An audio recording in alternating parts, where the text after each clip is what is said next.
Hello, good evening. Welcome one, welcome all. We are here for Fun Time Friday. Today I am running double barrel tanukis because that's just what happens on Fridays around here. I'm gonna make this intro nice and quick. You all know this is the Escape Corner. This is where we get together, we have some fun. And on Fridays, I pass a link around to anyone I find interesting to talk to, and we just chat until we get tired of chatting or I pass out and hit the kill stream button. So without too much ado, let's crack open one of these Tanuki boys. Kampai, everyone. Alrighty, let me bring in Soranos, first guest of the night. How are we doing? Oh wait, I need to hear you. How about now? Now I can hear you. Hello. There Yeah, you are. Hello. I'm Monday through Friday, guys, so good start to my weekend is not having work tomorrow. There you go. There you go. Always fun to not have to work. Let me edit this real quick. Ooh. Alrighty, there we go. Fun week overall. Crazy week also. This week had some highs, this week had some lows. Our first ever Anna debate on the channel, Annie debate. I don't know how, what's the most cringe way I could say that, do you think? Annie Tube, Annie tubator. Just like a law tube. Oh, there you go. Oof. There you go. Make it a thing, make it a group, make it a community. Yeah, And then you just gotta group declare myself everybody as king. together. Everybody together as possible, all grouped up, and make yourself the sole monarch. Right. Yeah, I've been watching some anime, checking out all the new stuff. I still have You a have couple probably more I have to seen get more through. anime than I have this week. Yeah, I believe Easily. so. Tell me, Call the Night. Is it as good as I hope it is? That was one I didn't get to yet, unfortunately. But I am anticipating it. Phantom of the Idols, when I watched that, I was like, that's not too bad. I will give it a shot for sure. The first episode, you're like, oh, this guy kind of hates his job. It's kind of funny. I've been there. Although I would jump into a job specifically that I know I'm not interested in whatsoever, I hope we get some more commentary on the predatory nature of the idol hiring team, who's just like, yeah, you just gotta look pretty and smile. Everything will take care of itself. Like, we did gloss over it a little bit in that first episode. I think it'd be fun if we get a little more into the nature of people saying, yeah, this job's easy, and then you get into it, you're like, oh my gosh, there's so much to do. Also, just for the idol industry in general and just how sketchy it is most of the time. Yeah. Well, and that'll be interesting too to see how because the second part of what makes me excited about Phantom Idol is that it's a she jumping into a he. So at some point we're gonna get some funny wonky gender issues where they're someone reaches out and is being all lovey-dovey for someone, but then it's like, oh, is he gay now? Like, no, I just have a spirit of a woman that takes over my soul. It's not a strap-on, guys. Really, it's not that. It's not like that. Yeah, definitely. Oh my goodness. I made just one small comment about it, but Uncle from Another World, very funny. I really like the way they do the art in that. I'm very happy with how the first episode was. Are you? Okay. Good. Good. I'm definitely expecting it to be my favorite from this season. That's what you said. You just said like, oh, I made a small comment. You didn't make a small comment. You said, I think this one's going to be best of the season. It was like less than a paragraph though, so pretty short. I think it's really good, and I don't really see much competing with it for me specifically because I'm probably not going to be able to get catch up on like Made in Abyss because I haven't watched the first season of that yet. I have watched all the way through Overlord, so I'll be watching that through. But otherwise, I don't see anything else that I'm gonna really put up there with those two for me. I think Overlord was off to a good start as well. Gotcha. I know nothing about Overlord, honestly. Well, it didn't have bad CG in the first episode, so That that's is good. that's a plus. That is a plus. But did it have um potential rape in the first episode? I don't think so. No, Uh, no. I wouldn't call it that. No.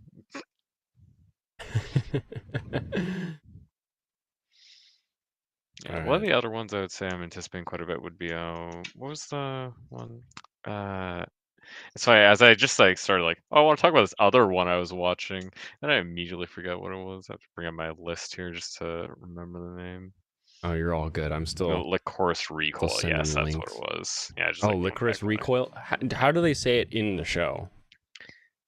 I don't remember. I wasn't Did paying enough did attention to they? that. Okay, they may not They have. they could have. I think they do say. I think they say the licorice or whatever that one is. I don't remember what they said, but I do think they say that word in the show.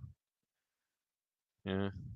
Yeah, the characters were just so charming and fun, and it seemed to pace itself really well. At least I preferred the faster pace of kind of ignoring stuff that didn't seem quite so interesting in terms of the setup for the show.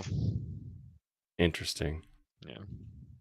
It's just like you're a loose cannon and stuff like that. That like short You're setup for going off the the rails. What are you thinking? for the character getting kicked out of like the academy and stuff. Hmm. And it was like it did that pretty effectively. And it just moves on. Well, that's good. That's good. I'm glad some are starting off well all around. E class, you finished Birdie Wing and caught up on Cuckoos. Cuckoos. You spell it worse than I pronounce it. Yeah, that's not something I've actually seen before, and not like you really typo that considering how far away K is. My stepmom's daughter is my ex was kind of funny. I love that it's now a meme and that we've made like a Greek meme. I don't know what part of the internet hating the Greeks come from other than the book of Matthew Harris, but I find it hilarious. Have I you don't have seen all these anything memes? pers. I I don't mean, and have by all the anything means, I mean like personal against Michael. Greeks. I don't know. I would assume it's probably because he's Greek. Some He's self-deprecation full there. self-hate. Yeah, Why that's what I why assume it is. does the internet hate Greeks? Generally, people don't say something so virulently racist if they aren't themselves included. And these are too old. The r/Germany subreddit in 2016 was asking the question, why and if do you hate Greeks?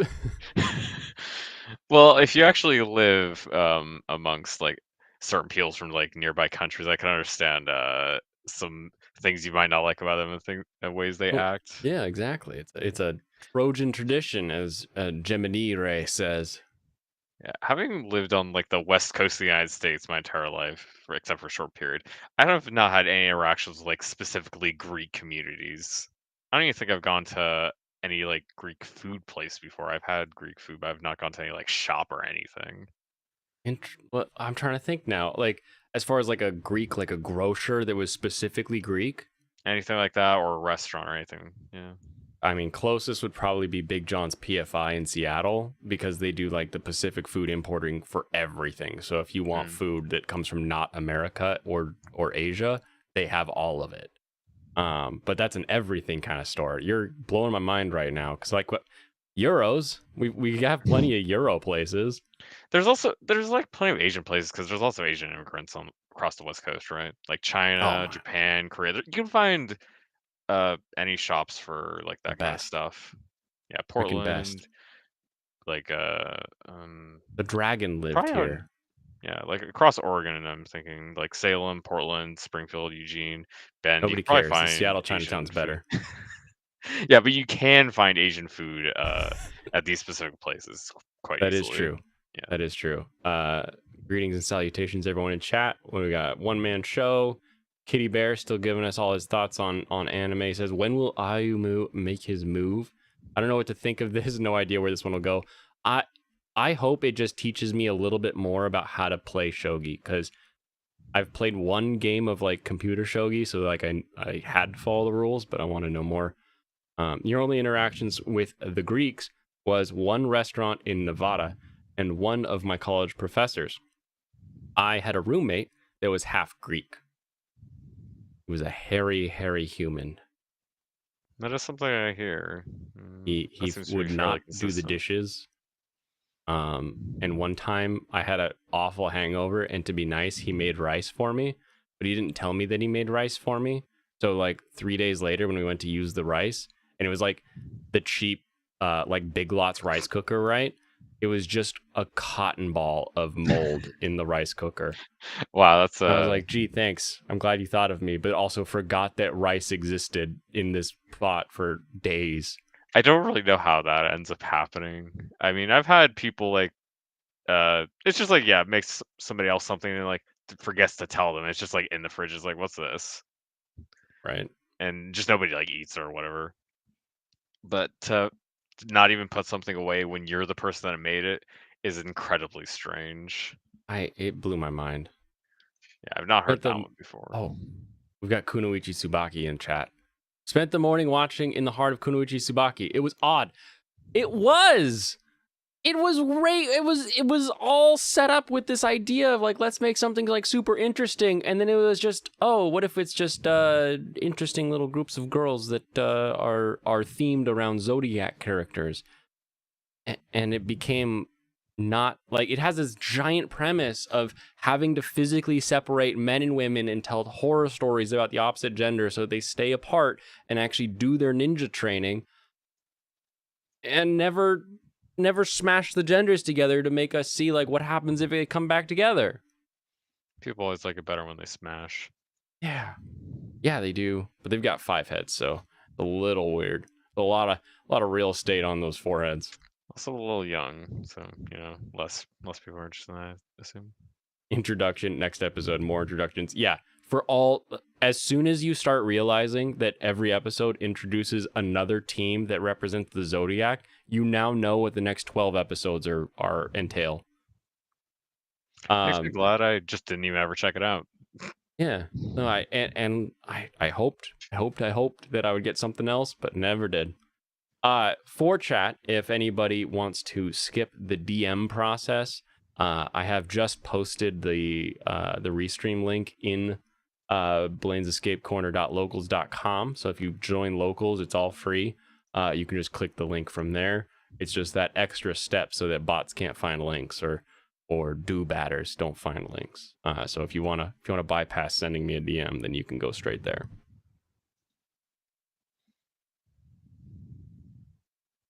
It would be lonely if it's just us.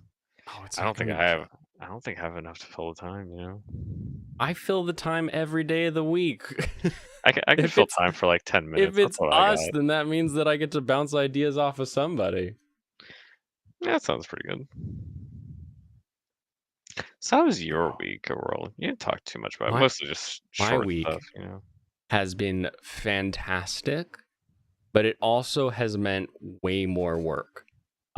So the last business I had, we lost our contract with Amazon, so I'm in this weird temporary retirement mode. But while I'm in this section of my life, I'm also like actively working towards the next thing, which is a restaurant that I've had planned for like 5 years. But we're moving forward with that. But restaurants are slow, especially now since coronavirus Yeah. killed everything. You are looking at 2 years out just to get your refrigerators, right? Crazy, crazy. Yeah, I work Um, service and I can understand just like any repairs whatsoever getting done. It's just everybody that does that kind of stuff is swamped. Like yep, plumbers, electrician guys, all of them. You just like need a guy today. That guy's coming maybe today if it's Pepsi guy. Like Pepsi guy will make it. Anybody right. else? 2 weeks out. That's your bet. That's the best you're gonna get. That's like rush service. And I brought on a consultant to help out a little bit with the startup process, and he was like, what we have just learned is buy things that are made in America doesn't mean anything. Because if I buy American made, sure, the guy I call to potentially come out and fix it is going to come from a local company or something like that, right? Or get flown out from Iowa, because all of this machinery seems to be made in Iowa for whatever reason. But the parts he needs to fix the damn thing are still coming on a slow boat from Korea. Like it's just a shit show. Even if you buy something that is made in America, you still have to wait for the global supply chain to get you the damn parts to get things It's fixed. assembled So in America. That's it. that's Yeah. taken years, right? So I've kind of resigned myself to that will launch in 2024. But in the meantime, I can't sit on my ass for 2 years. That doesn't sound like fun. So I started the stream, and then at the same time, I started working on retooling part of the menu for a food truck. And we just got our approval for the food truck. So this whole week has been get my old vehicle prepped so I could take it in, trade it. We just picked up a 2015 Tahoe. So I've got a nice hauling vehicle that'll haul the trailer around. We put the down payment on the finalized version of the trailer, so they've got about 6 weeks to get that assembled. I'm doing paperwork to make sure all that keeps moving forward, and it's wonderful. It's wonderful. Freaking hate all of the damn tape between me and just giving you food. That's Drives me every nuts. single business. I mean, it's worse for food actually because how simple it should be versus how much it actually takes. But So y- I yeah, I started a delivery company. That was my last business, and it was a lot of licenses to sign up for. Like you have to tell the FMCSA that you're gonna have this many vans. You have to tell them whether or not you're gonna haul hazmat. But once you've told them like this click-through list of all the things, they just give you the license and you're good to go. You find business, you serve business. I have to, for the Department of Health, tell them every step that every ingredient goes through in order to then go from where I purchase it to the table. Steven, if you don't nightmare. want to sign up for oh, you did DM me. I just said you could sign up for the really do. That's all right. Here we go. I'll pop you. Thanks for calling it out. But yeah, it's like everything, and it's like I get them wanting to make sure that you know how to like cook food and prepare food, but like also part of this is my food handler's permit that says I've taken the test that they give that says I know how hot to cook chicken. And it's like, yeah, I know all this stuff. Why is it so in depth? And then they get back to you.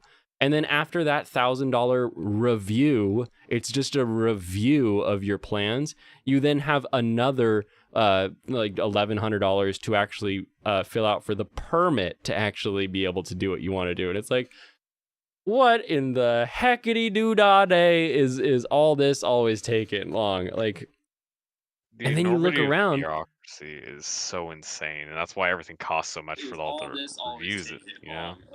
Oh, totally. The enormity of bureaucracy. Mute you for just a That's second. why everything costs so much. Or do you wanna get your face ready before I bring you on? I'm just working this out. Just give me a sec. Okay. All right. Yes, that's good. Nobody wants their chicken in the danger zone. True. Nobody wants their chicken in the danger zone. But guess what happens if your chicken goes in the danger zone? You puke and you never go back again. Like of all the industries I've ever been a part of, I feel like food service is the one that is the most self-regulating. And then the other thing I always wonder when I do this kind of stuff is There we go. I'm not dumb, right? Like I'm pretty smart. Right. But sometimes I look at this document that I have to fill out and I'm like, what the heck am I supposed to fill out on this document? And then I think about the guy down the street that's selling Thai food that makes the best pad Thai in the area who says 2 words, okay, and that's all he says. Oh, and kept. Whenever you pay him money, I'm like, that guy got through this paperwork. Why? I must know how to do this paperwork. I get so like competitive about it. He just put a paper in front of a person and gave them like $100 bill. Just like, do it. Hired someone to do the paperwork. I think that sometimes. I really do. I've met some business owners where I'm like, how?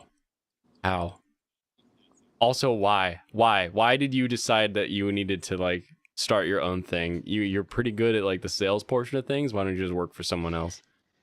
But that's all them. We'll see. Yeah, I mean, what you have to really consider is just like you're spending a couple $1,000s on paperwork. Why don't you just a couple hundred more for somebody else to do the paperwork?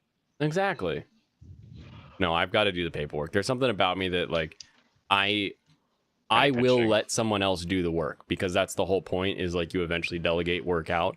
But if I'm going to delegate, let's say you come to work like my QuickBooks or something, you're going to do the task, but it's only because I know every inch of that task. Bringing on someone who knows more about something, like a consulting role, is important and everything, but like I need to be in that book to know everything that goes on, where it goes and how it goes, so that when you're doing your job, if you have any questions, you can ask me and I'm going to answer all those questions. Yeah. Also, you were talking about Amazon a little bit earlier. I actually have some interesting tidbits from a friend that worked as a software guy up for Amazon in Seattle. Oh, nice. I hate him Yeah. probably. He actually quit because of the way they jerked him around. Yeah. It's a pretty general thing he would say for like the teams they had up there. He would just be working on one project. They give him deadline. They rush. We have to get this out. We have to get this out. We have to do this. And then the next day it just disappears. It's like, oh, we're not doing that anymore. This is our new project, and that thing just never gets finished. They just tell him that we have to finish this, get this out.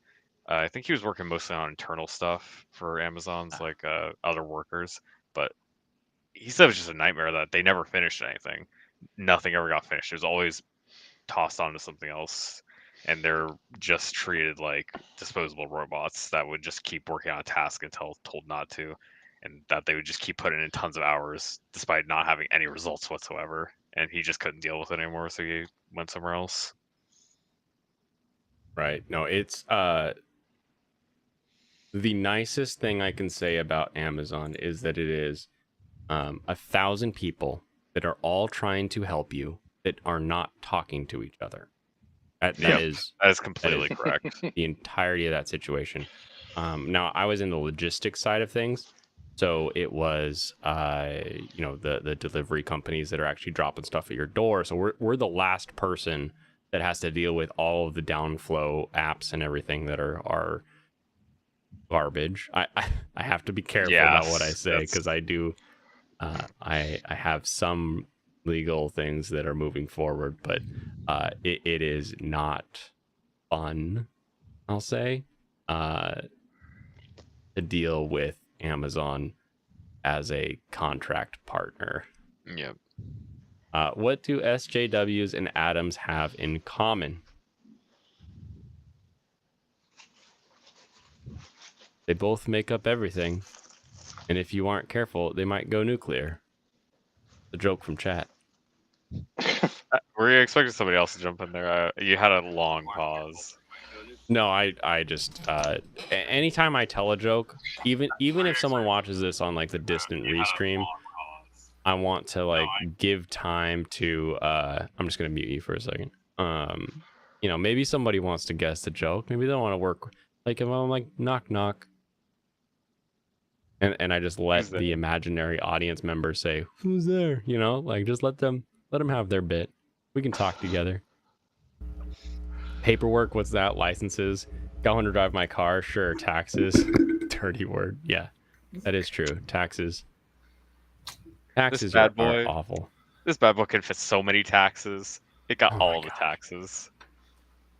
It is mind blowing. I've only seen like probably less than 25% of the shit my boss has to deal with, and it frustrates me just hearing about it. Right. Yeah. Like specifically in this state, we have one of the worst things ever called L&I, but it's not just like L&I, like, oh, we got L&I so that, if you get hurt, you can get covered and all that. It's state mandated L&I from the state. And essentially what it breaks down to is they determine how much risk you are worth or your employees are. And then every hour they are on the clock, you have to pay that much risk for every hour. So like no matter what you make off them, no matter what you pay them, none of that. It is all based on their risk classification. So for a delivery driver, $2.50 per hour per employee goes to L&I. Every quarter, I was paying about $45,000 to L&I. And then I would have someone like twist their ankle or get hurt or do something, and I would be like, go to the doc, because so much of that is like automatically covered. Like that's the one good thing about it is like you get emotionally damaged, you can go to the doctor and you'll get it covered. Like it's an amazing coverage plan, but like nobody wants to go. They're like, no, because then I won't be working. I'm like, yeah, because you'll get paid by the state that I'm paying to pay you. And like, I think, you know, in one quarter, I would pay in like $45,000, and I think maybe my employees would use like 10,000 because they send you a receipt. They're like, hey, look how much your employees use, and I'm like, oh, that's garbage compared to what I'm paying in. Get out of here. This is way more fun. Yeah, wait a minute. What if I just stored? What if I just took that money myself and doled it out when people were sick? I could give all of my employees a almost 10% bonus. Yeah. Right? Yeah, I mean, insane. You pay them like what, like a couple bucks over minimum wage, and then it's like extra $2 on that. That makes a huge difference, especially if you're trying to hire somebody, right? Oh, 100%. Yeah, 100%. You take my intro price from $18 an hour and move it to $20 an hour just by getting rid of L&I. And you ask someone if they'd rather make $20 an hour or have guaranteed medical if they get hurt. My brother had similar problems in California. Oh, Cali's even worse. Yeah, we were in construction as well, so you know the risk factor. Luckily, we weren't roofing contractors because then it would have been double. So that's a whole other thing. Right. I'll be right back. Yeah, when they get into that risk classification, but yeah, no. At least modern California has these weird like overtime guarantees. Like every day you work over 8 hours, you get overtime on that day, even if you haven't worked 40 hours that week. Which I think we have the same thing if you work over like a 12-hour shift or something insane like that. But an 8-hour shift, like 410s don't exist in California because you'd pay 2 overtime hours every day. But 410s, I think, is the preferred shift. I love 410s. 3-day weekend, heck yeah, baby. I don't even know what a weekend is anymore, though. Right. Guns don't kill people. E-Class. The government does. Well, hello. Welcome, E-Class. Good to hear you. How are all you fine gentlemen doing? Oh, I am fantastic. I got double tanukis tonight, so I've got both scrotes going. Nice. Are those jars that you open, or are those cups that you're filling? Both. So they start out as jars that I open today, and tomorrow they'll be cups that I fill. It's like, do you remember Budding's beef, like the dried beef that Grandma would make chipped beef and gravy with? It comes in this little like jar, and then once she's done making the beef, she washes the jar and puts it in the cabinet, and now she's got a cup. Yeah. Are those Japanese products? Yeah, these are Tanuki sake, one of my favorite by Hakushka. The Hakushka brewery, just everything that they make, I have loved. Which is one of those, it's like finding a good whiskey you like. You're like, oh, I like this bourbon, or I like this vodka. You know, you find a brand that has a recipe that you're like, hell yeah. Like as soon as you do, stick to it. Though I equate sake more with wine because there is the rice type where the rice is grown. You know, there's a little bit more of the rice flavor getting through. Whereas I think with something like bourbon, it's more about the ratio, the recipe, and the barrels they're using than it is specifically the corn or the barley. Yeah, well, there was an anime series that dealt with that the whole series was taking place on an old sake, like a family brand, and fantastic. they spent a couple of minutes each episode dealing with the spirits rising and why they call them spirits in sake. I love anime for that reason. But the first time I had Japanese soda pop, the one with the glass ball in the neck. The ramune. Good grief. I was just flabbergasted at how gorgeous that bottle was. I'm like, this nation, what is up with their industrial design? They just love designing things. And the bottle is like almost 100 years old, too. The design of the bottle, it's crazy. Oh, I'm like, oh. there's a What? glass ball in there. I used to break them open so that I could have the marbles. You know what? I would bet that at one point in time, a lot of soda pop companies had a glass bottle because rubber was not as resilient as it is today. Mm-hmm. So that may be where marbles came from. I mean, I don't know. Somebody made glass marbles at some point. And, one could almost speculate that based on the evidence of Pong, the milk top caps. Yeah, the little that's little where pop marbles found their origin, was from the same origin point that Mm. kids had this leftover from a bottle that mom and dad drank. And, that's where I don't know. became a I toy. love speculating on those things.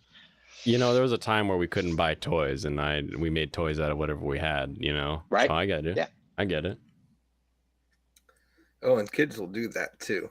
I mean, I can buy my kids like the Anna and Elsa dolls, but if they get a water bottle that has Anna and Elsa on it, they play with that just as much.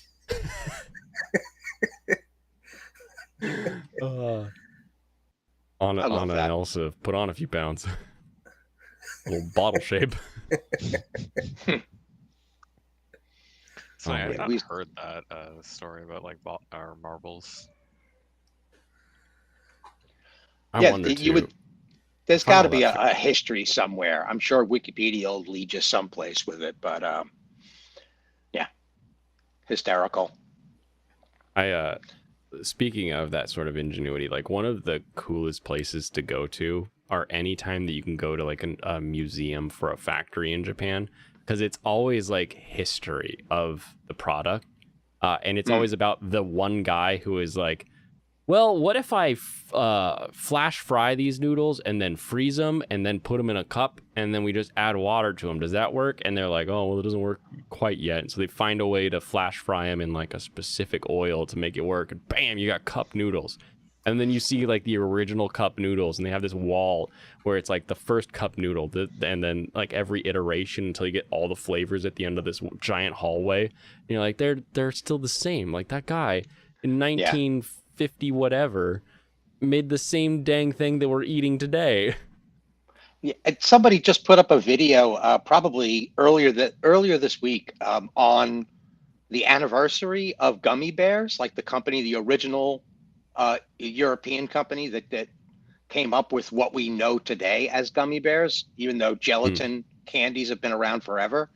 And it was a similar thing, like the package design evolution. He was just screwing around in the kitchen and had come up with a gelatin recipe, and then he started adding different flavors to come up with the spectrum of flavors we're familiar with today. And then kablamo, sometime around the 30s or 40s, it just blew up into a whole industry for that company. So yeah, we used to go to the Hershey factory in upstate New York when we were kids, and that was like walking into Willy Wonka's house. It was just fantastic. That's fun. That's an Albany expression. What's that? I never heard of steamed hams. Steamed hams. You just said upstate New York, and it just reminded me of that instantly. Right. I love that exists, and yeah, that was it's a such really a silly good little joke. scene. Yeah, that was a really good meme. Kitty Bear's childhood toy was a PVC tube, a metal bar, and 2 acorns. It made a nice bang, and you could shoot stuff with it. Huh. That's pretty interesting. I bet I enjoyed that as a kid too. Duct tape and a bunch of twigs, and suddenly you had a stormtrooper, sidearm and lightsabers, and we would make stuff out of like stuff we found in the woods. This was 79, 80, 81. So yeah, mom and dad weren't gonna. Big stick. That's the only thing I ever used. Just the longest stick I could find that I could actually not carry properly. Yeah, I figured it out. So the cod-necked bottle was developed in 1872. That's very old. Wow. In London, specifically for carbonated drinks, because you could do a rubber washer in the neck to hold the ball that would then seal it, and then you push it down and it would be okay. Because with a carbonated drink, you're building pressure inside it, so it could push the marble up against that rubber seal. And crazy. then in like, what is that, 84, 72 to 84, so 12 years later, that blows my mind. Like, when you think about how quickly information moves now, and you're like, man, information used to not move as fast. Still only 12 years for another company across the world to take that bottle design and make a drink and sell it in it. I mean, I would assume that that bottle itself probably reached Japan about 3-4 years later, and then somebody got a hold of it and was like, "Oh, I want to make this." Yeah. You know that there was probably a period in time. There's up until like the 50s and 60s, trademark liability was a real thing. I mean, you had like FBI and CIA guys like hunting around to make sure Coca-Cola's trademarks were being respected. That was like real stuff. And we invented in the West. We had invented the compact disc, the CD, long before. What was the name of the company? Mackel or something, or had reinvented it and became the CD. We had dropped the technology. We were just like, this is never going to go anywhere. And RCA is kicking us in the butt to tell us to stop exploring this technology. And then Japan comes out with the compact disc player and just screws everything up. So it's the whole, like, you need to have the format, like the physical thing you put the data onto. You need to have the data that goes on it and the thing that plays the data. And like, if you can't do 1, 2, and 3, your product dies. Like, that's sort of the Betamax problem, right? Well, if there's the history of the microwave, right? Here's a technology that was developed for the World's Fair in 1925 or 8 or something. I mean, it was a fully functional microwave oven, about a third bigger than the one we were familiar with in the 80s and 90s. And nobody ran with it.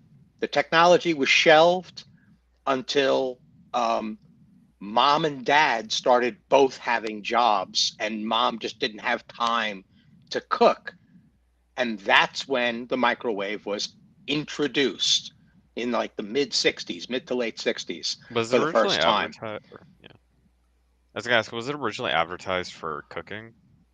Yes. It's not that old. Yeah, I mean, it was a dangerous product back in those days. I mean, without all those regulations, you might just have it radiate into the entire house, just like the advertisements scared people. They were enclosed in cabinets, and you had them shut away so that the back end of it did not expose the whole kitchen to radio frequencies. They knew what they were dealing with.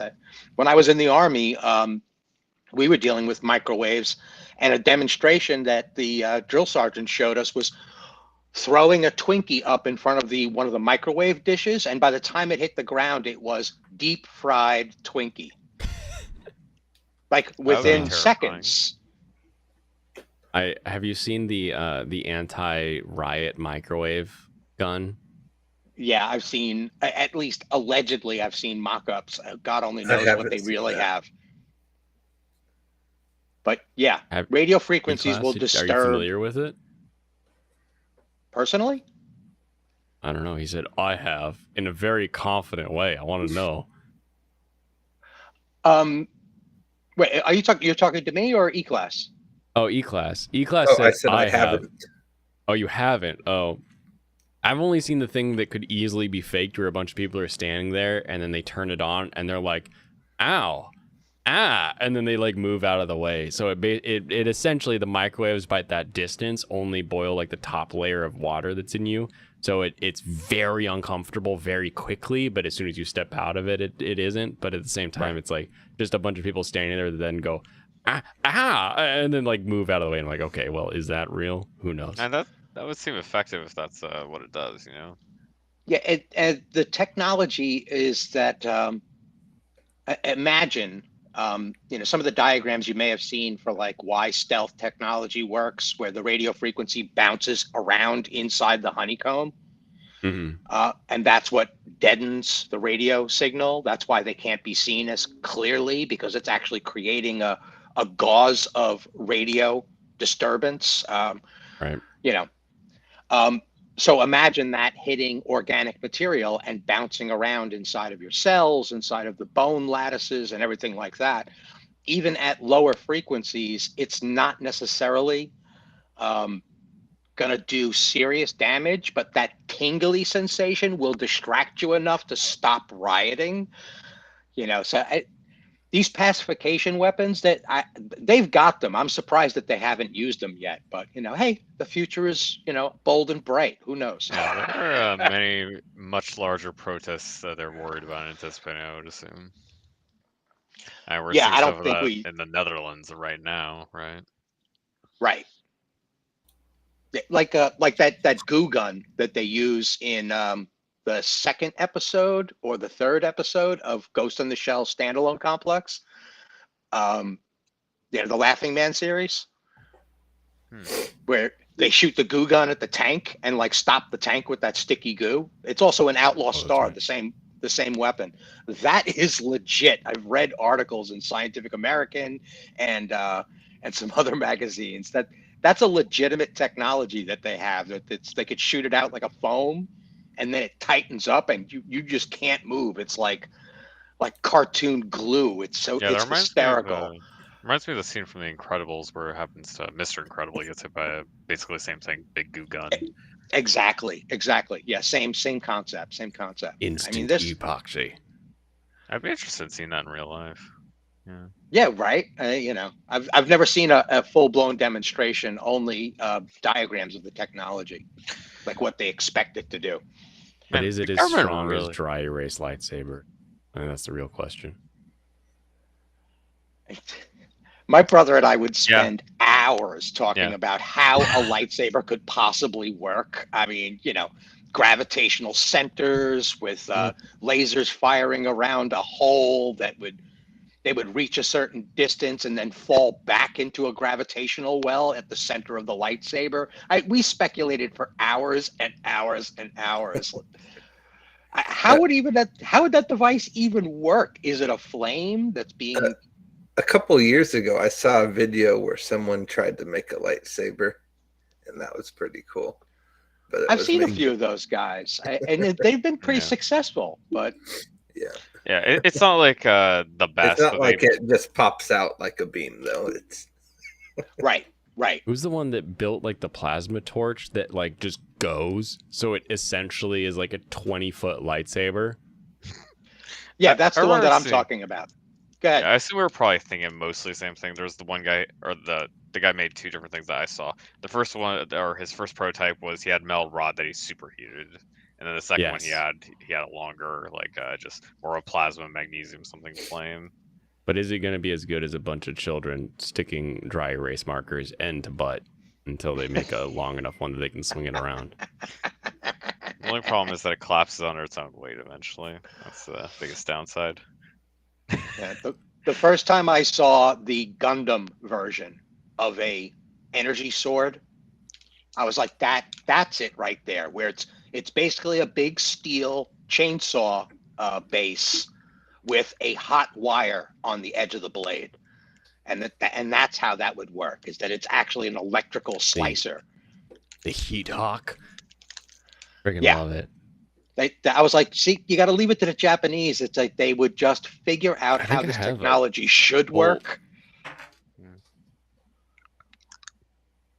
I was gonna say, I think the way that you'd probably want to make a lightsaber in real life would be a light knife. You just like a very short thing that's super hot, like a blowtorch pretty much.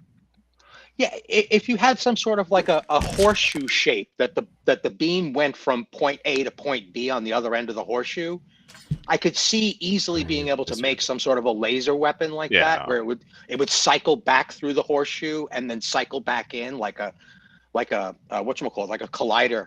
Look at that! Accelerate it. I have a tiny heat hawk that came with my Zaku, but I also got the whole like pack to make like the really long-handled one, so that it's like two-handed heat hawk. I am a freaking weirdo, but it's in its case because it's a Gundam-based limited system weapon kit, and I'm a freak who can't open this and just put it together. Heat halberd is what you're looking for, or I guess Yeah. heat poleaxe probably, because it's Why not really did I halberd. get this? I'm not gonna put it together because it's limited, and then as soon as I open it, I'm like, oh man, now I don't have a limit anymore. Well, that's it. You've hate reached that I do true that. nerddom. You have to buy a second copy. That's the only way to survive Accurate. It's true. It's true. I have a friend who does that with guns, and I get it. I get it. Honestly, for some of those old antique guns, I would not be able to resist firing them. If it's an antique, it's been fired. Yeah, that's what I mean. Right. Then you're good to go. But like, one of my more recent additions is an unfired original import from like the 1000 batch, and it's just like I can't do it. I also bought it for the freaking nerdiest reason. Here, I'll pull it Yeah, up. sure. You can talk while I find it. Are you talking about a legitimate firearm? Is that what you? Yeah, I used to be an international arms dealer. I've been in California too long to believe, like, people start talking about firearms, and I'm like, for real? You mean a gun? You mean a gun You mean that like shoots bullets? Right, like bang bang, like call the cops. I was gonna mention the collectible I have. I have a little game I had when I was a child. It was called Pirates Constructible Strategy Game that I started collecting again a year ago. Little punch-out plastic ships that you put together and play with on like a board or just like a table, pretty much. Yeah, those things are probably pretty rare now since they just get destroyed over use. That's what you got So there. my favorite anime, probably of all time, is Full Metal Panic, and it's one of those where in the anime it's like you can almost read the serial number on the guns. Like they are so well drawn that I just was like, I need to eventually own everything I can from this series. But I found one of the first 1,000 imported into America. Oddly enough, into California. I bought it from a Cali guy. It's just too bad that my boat sank. So I'll just forever never get to really have fun with it. How many boating accidents have you had, Blaine? Dude, you know how many boating accidents you go on when you like want to go fishing? You hook that big bass, but you're on your tiny canoe and then it tips and you're like, no, I had that firearm for protection and now it's under in the lake. It's funny. I actually do have a boating accident story, like actual boating accident story that happened to me. Tell me about it. When I was a little I saved kid. the dude in a boat. I wasn't really a kid. I think I was probably about 10, 12, something. I wasn't a kid, but I was almost a teenager. Some odd years ago, I was with just my dad, my mom, sister, great uncle. Well, just going fishing for the day, we had two boats. I was on a boat with my dad and my sister, and I think the car was locked, and my dad had the keys, and he was gonna throw the keys to my mom. The waters were the wind was picking up just a little bit, so the waves were going just a little bit, and at just the right time as he went to lean forward just a little bit to throw the keys, tipped the boat over, and we all went in the water. Yeah, I was definitely scared at the time, but it's funny looking back on it now. We didn't catch any fish that day. Mom was too terrified to let us go back out there. So, Blaine, this weapon was or is a replica or an amplification of a real one based on the anime? Or is it one that was in the anime and it was always a real weapon? Always real and in the anime. Okay. That's one thing I love about Gun Cat, that they would show these exotic weapons and you're just like, is that real? And then you go and try and look it up and you wind up on some strange website looking up these weapons. It's crazy. But I always use the IMFDB the Internet Movie Firearms Database. It is pretty good at actually cataloging all of the guns that you see in any movie that you watch and anime. So you can get real specific. It has been wrong, but it is one of those like group things where like when I worked at the gun shop, we would like go on there and edit it from time to time to make sure that it was correct. That's my favorite part about geekdom are those those willing monks of record, like cloistered in God knows what hollow of the earth. I'm sure most of us Honestly, heard about this, but I would like to mention the one time or multiple times government employees leaked official documents about tanks to War Thunder. The War Thunder game developers. That's one of the best. That and like model kit companies, when like the guy that designs the model kit gets his door knocked on because they're like, why is there a hatch here? And he's like, because it made sense. Why? Is that a problem? And they just leave. It's like, well, maybe you just get a good designer who thinks about it and you can just design it the way it was supposed to be designed. Yes, to the question in chat, Lord of War was based on me if you're a hunter in New Zealand. There's a really like, oh, go ahead. Oh, what's up? You were about to say something. We just all piled on. So I was just gonna say that if I were to ever get a gun, I would probably want it to be something old that I don't even know if they make anymore, like a double barrel pistol or like very pirate-esque.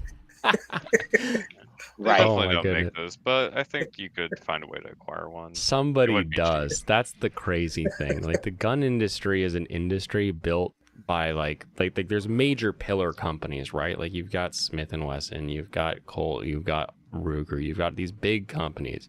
But then you have every weirdo with his own CNC in his little tiny shed that is like, I made this and I applied for an FFL and they gave it to me and now I've got it. So like you can get some of the weirdest stuff.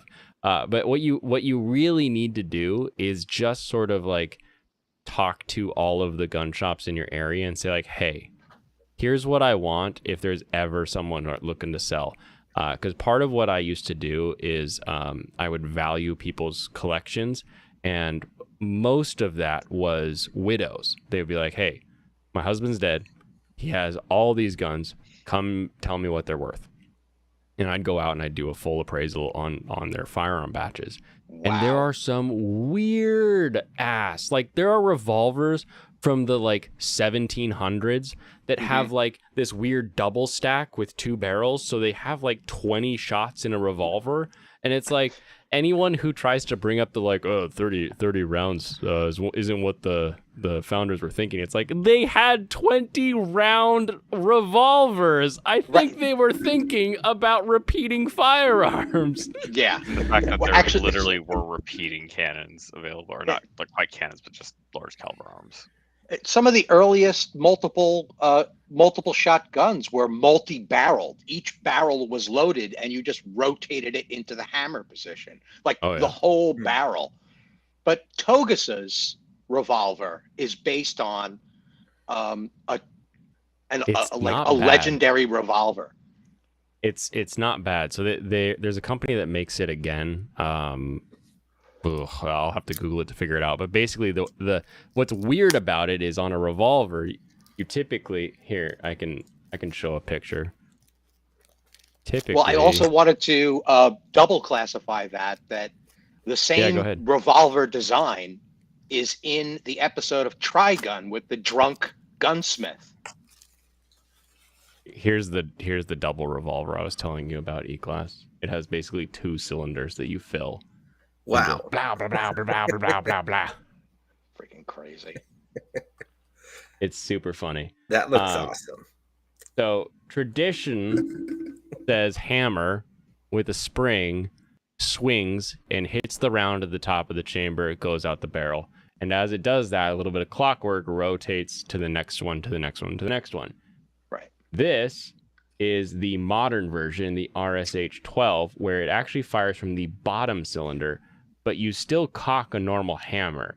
So the simplicity that makes revolvers reliable is kind of gone because you have an extra lever system in here to make it strike at the bottom, but they are so flat. They have very little we always say like kick instead of like anything else, because they kind of push into you as opposed to anything that's really snappy because it's such a low firing but they break, you're screwed.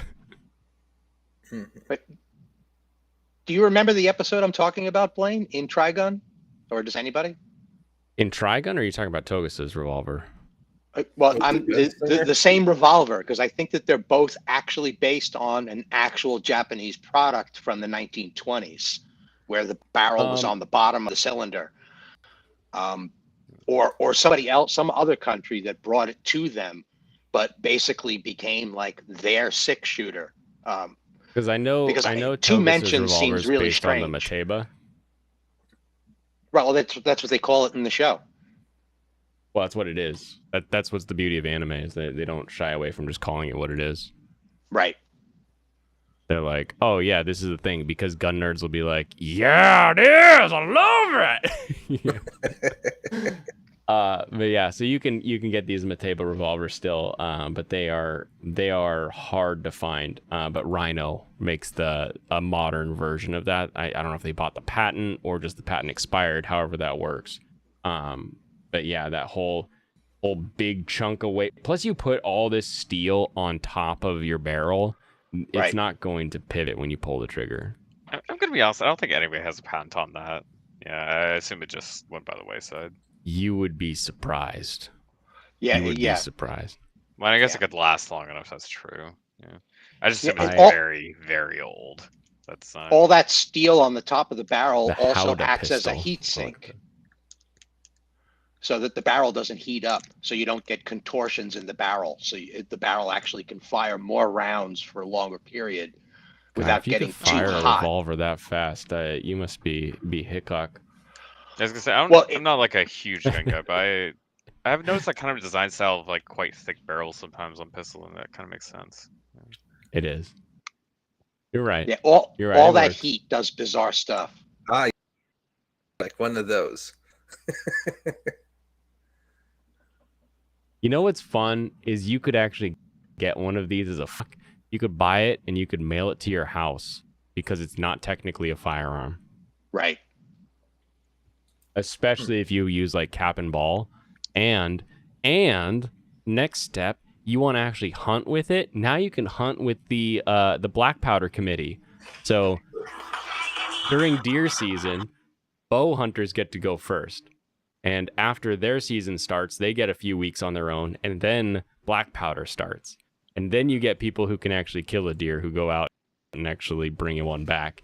And then modern starts. So you get a longer window if you actually are going to hunt deer or something like that, if you fire with black powder. Just as the founding fathers modern black powder intended. might as well be a normal gun. Yeah. Go ahead. I was just saying, just as the founding fathers intended. Yes. Yeah. All those Civil War revolvers were black powder. So like those early Clint Eastwood type of films, where it's hard to believe that anybody could just hammer away like that. They didn't have the locking mechanism on the hammer. You had to flap it.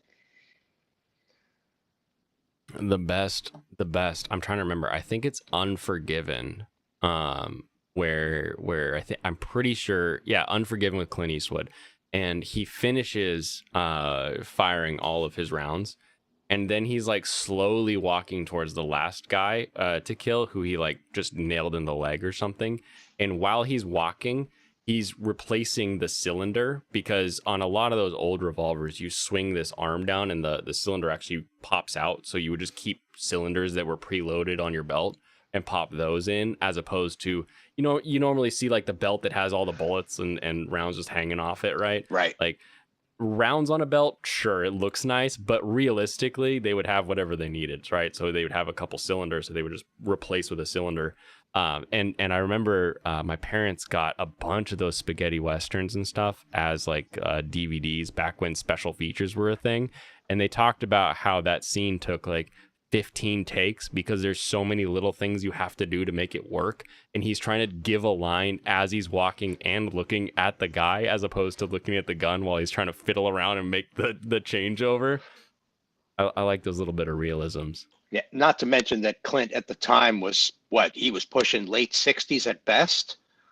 Oh yeah. So, he was up there a bit. coordination and, I've heard this thing that actors, the reason why they put them into separated cars is because they just can't drive and remember their lines at the same time. And they kept having car accidents. So, like, the insurance company was just like, nope, no. Actors can't drive. Sorry, stop. Geminire, do you mean the puckle gun that was made? This thing? Puckle gun? Why did I read pickle gun when you wrote that? Probably because it's one letter off. What the heck does this thing do? You might just be hungry. Wow. Dude, the pickles. I might be hungry. No, I had food recently. I had like 6 chicken legs. Now I'm hungry. The trick is to make a bunch of chicken legs earlier in the week, and then you've got chicken legs all week. Some of these older guns prior to World War I were just so inventive. Like, it was just a total free-for-all. Well, there's your pickle gun. The pickle rig gun. Yeah. Oh, I forget you guys don't always change tabs when I open up a new thing. Hold on. I was trying to see what this sold for, because it always interests me. This sold in Australia as a replica. A login to view price. I think it said 1,600 for whatever this is. That's not bad, considering. Where ammunition? You said exclusively for Turks, but this one was sold in Australia, so there's that. Well, Square ammunition sounds like a bad idea. I'm gonna be honest. Australia doesn't exist, so he's still correct. That's hysterical. I love those mind puzzles where they're just like, how can you prove it? Where there's only one person. I mean, how would you know? It's like, come on, stop it already. It's like, I know. You think you went there, but you didn't. Actually, It's one of the coolest ammunitions I think I ever saw was the caseless ammunition. The assault rifles in SG-1, Stargate SG-1, that they had, where there was a top magazine, a plastic top magazine, and what they did was they surrounded the bullet with plastic explosives, and there was no shell. So the whole wad of plastic. That's always funny because good. The Stargate SG-1 gun is a P90, which is a real gun that has normal cased ammo. But they just talk about it as it's caseless. I don't remember that part. No, there was a version of it early on, and there was another British company that also had a caseless, but they kept having issues with the heat, and it would dechemicalize the plastique, so it started malfunctioning. But the technology was all walked through, and the original version of the gun in the show, although it's got a shorter barrel for Hollywood's sake, it is a real weapon, the P90. Yeah, exactly. That short barrel is the real barrel. The long barrel that you see on the shelf is because you have to buy a 16-inch barrel. Yeah. And I hate it. But that barrel that ends right there is the actual 5.7 P90 barrel. One of the sexiest weapons I've seen on screen. I just love it looks so nice with the correct barrel. Who here remembers? Oh my gosh, I can't remember the name. The original anime movie that came to America. What, Akira? Akira.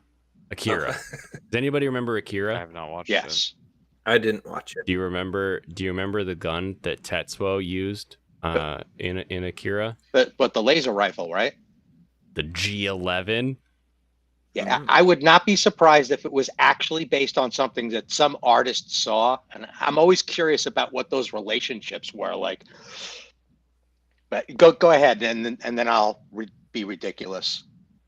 No, so HK in Germany, because Germans do crazy shit all the time, like literally are on the cutting edge of guns all the time. The striker fired mechanism they developed long before Glock ever made it a thing.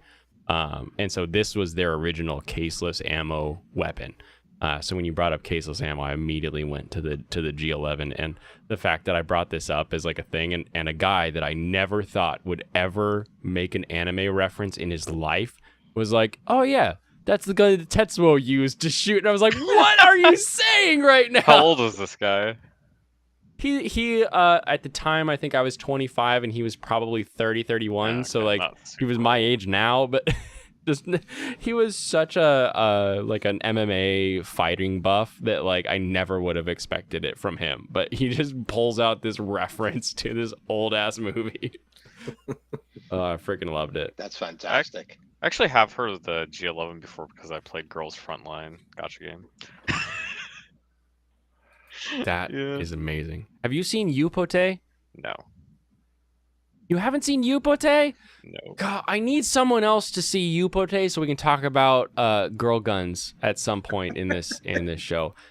It's literally the girls are the gun. So like the gun will just manifest out of nowhere, and it's sort of a high school thing, and there's a new teacher, but the teacher's just a dude who's then teaching guns, and the middle school girls are all standard like rifles, the elementary girls are all little SMGs, and the high schoolers are all full sized rifles. And it's just funny the way they tie in little things like an AR 180 was the idea to say, hey, the AR is cool and all, but what if the AR stock folded so that it could be a little bit more like an AK, because they wanted to have more reliability out of the AR platform at the time. The problem is, like you were saying when we first started talking about the bottles, Steven, plastic sucked back then. So the plastic for this buttstock would get loose and wiggle. And so you'd have a loose buttstock on a rifle trying to shoot 308 or 5.56, depending on the one you had. Yeah, that seems like a very bad thing. It's not great when the buttstock folds when you're firing it. And in the show, in Yupote, the girl who represents the AR-180 is constantly pulling her pants up because her pants are loose. And it's so funny to me. That is the It's such a genius niche of anime. anime. It's just so ingenious that they would I gotta ask, in the show, what is it magic, or are we supposed to assume that this is one gun owner and he just imagines these weapons as the girls? I mean, what are the actual visual mechanics of it? I mean, are they the just weapons? go to school to hope to be the best weapon. It's literally about them as guns trying to learn enough to be the next weapon that gets used. And it focuses on FNC, which typically has a skeletonized buttstock, which a skeletonized buttstock means it's like this, where it's like a wire, so it's just like a triangle. So the joke through the whole show is that her, anytime the wind blows and her skirt comes up, she's wearing a thong because it's like a triangle. You know, it's Scroll down the just a whole little show. bit more, Blaine. What? Scroll down just a little bit more. Yeah. Okay. Anime. This Hot one. Springs. I love it. I just totally love it. That should be small enough for one good dang, It's like 11 episodes or something like that. Like, it's a real quick watch and it's really fun. And hilariously, like, honestly, we used to joke about this at the shop because, like, you watch that, you will learn stuff about the actual gun that each girl represents. Yeah. Added to watch list. See, it's like animes like that. That's kind of what I was trying to bring up with the whole what is the visual language? What is the audience supposed to think about all of this? Oh yeah. Are they the weapons? Are they girls? Because how many times have you seen the reluctant is it harem? like Soul Eater, or is it Right, exactly. In Soul Eater, he's not.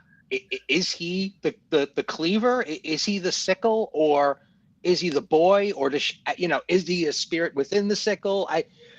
In Soul Eater, you can get away with it because magical universe. But in something like this, is this just some guy with a barn full of very, very cool weapons, and he just treats them like girlfriends? I mean, what is actually going on here? It's so You put a lot of thought fascinating. into this.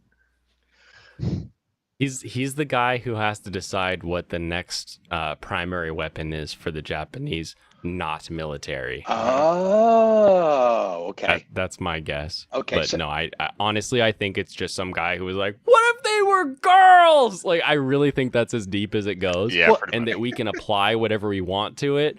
But it's Is just that so even a much genre fun. in anime? Is there actually Yes. like a That's genre better left catalog? That's a not genre. explained. What if this was a girl? Is an entire genre? Honestly, there's probably over 100 different shows you could find there. Like, what if this was a girl? Like, we could take up Kimono Friends. That's like a really easy one. What if Animal was Yep. a girl? Yep. Right. There's a whole I wonder- show about different aircraft from World War One, World War Two, World War, and current day, and each one of the aircraft is actually a Concole. girl. I don't even know if there's one of Yeah. those or there's several of them Yeah, at this point. There's at Yeah. least two. Ken Cole was the first one. That was the one that got really popular, and then Azure Lane, which is a gacha game that has other properties spreading out as well. Now is even more popular than Ken Cole ever was. So yeah, it's actually pretty big. I tried to play the arcade game and I just couldn't get into Concole, the arcade game. I would say also cute girls doing cute thing is somewhat connecting if it's not the same thing.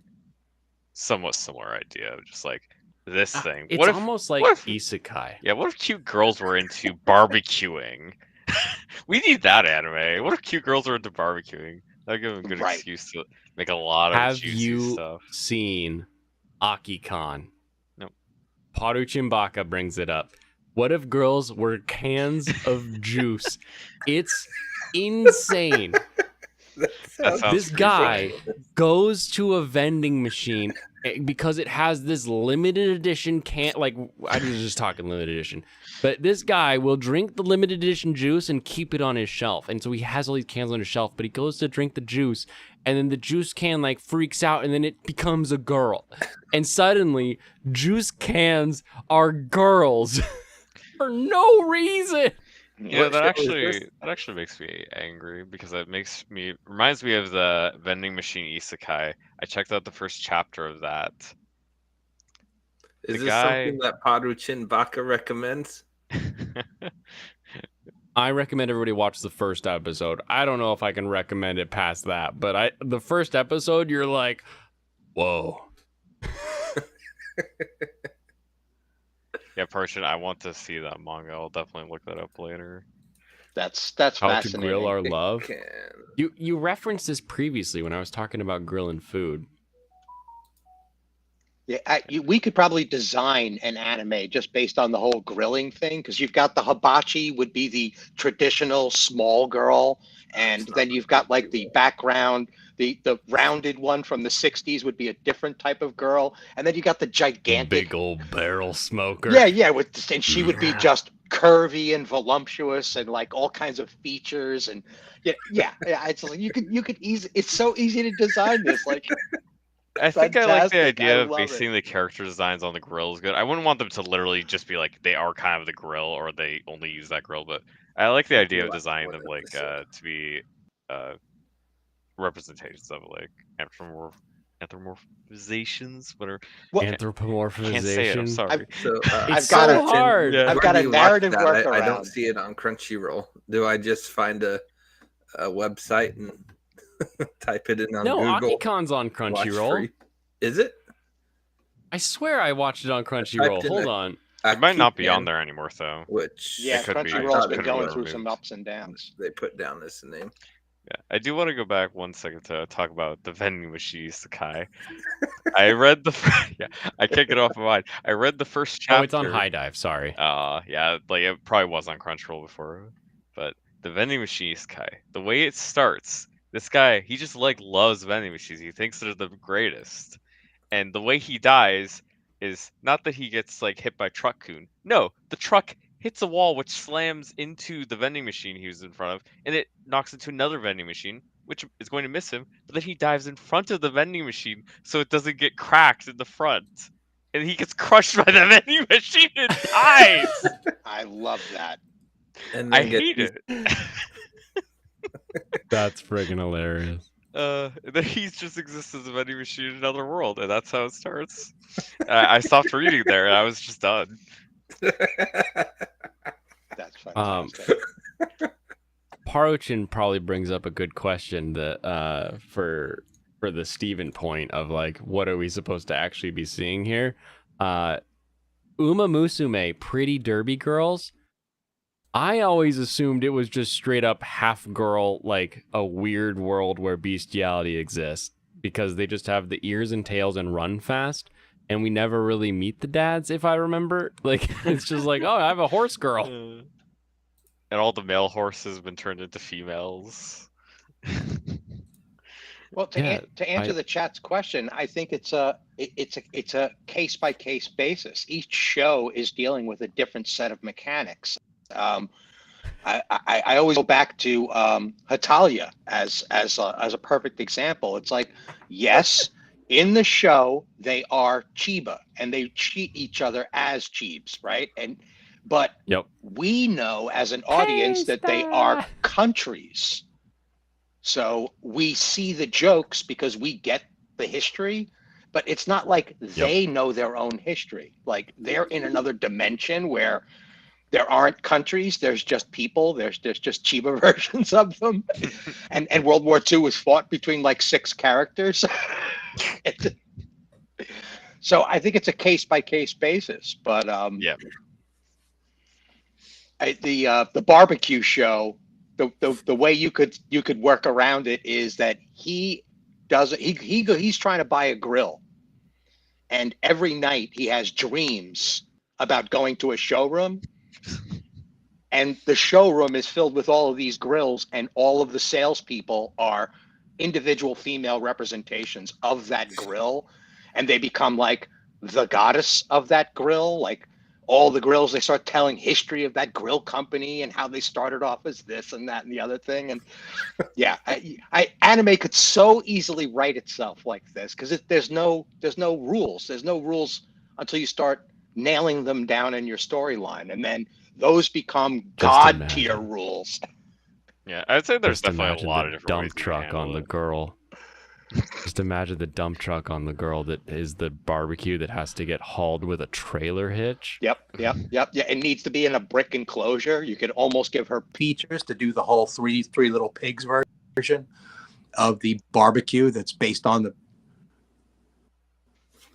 Oh, that changed the audio. That was different.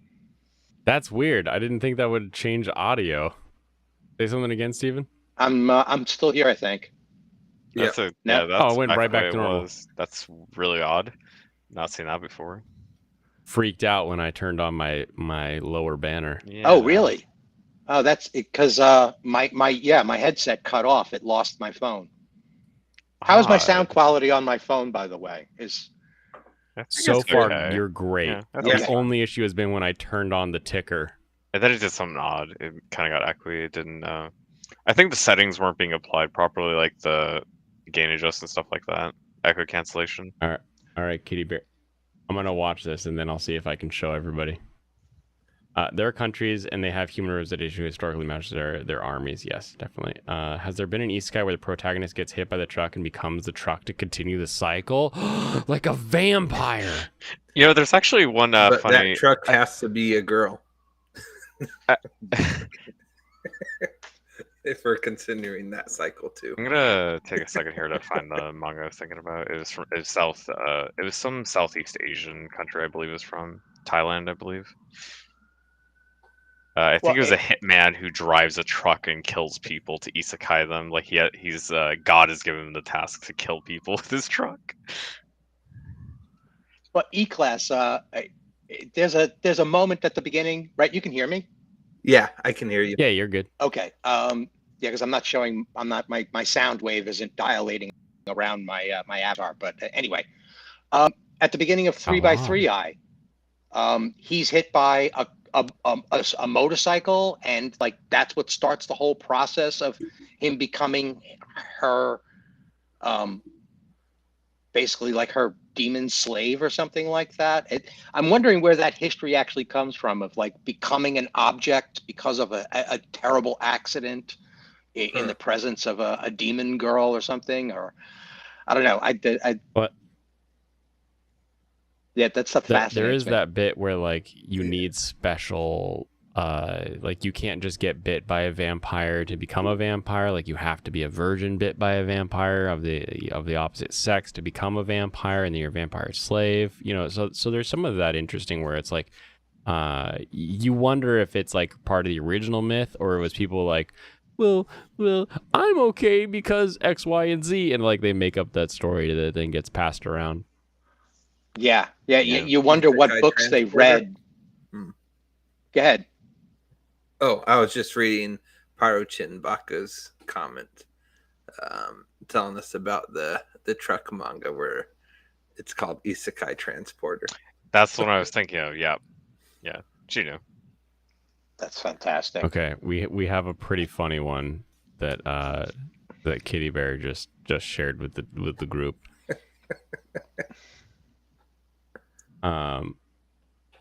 The sound is not coming. Just want to blend in.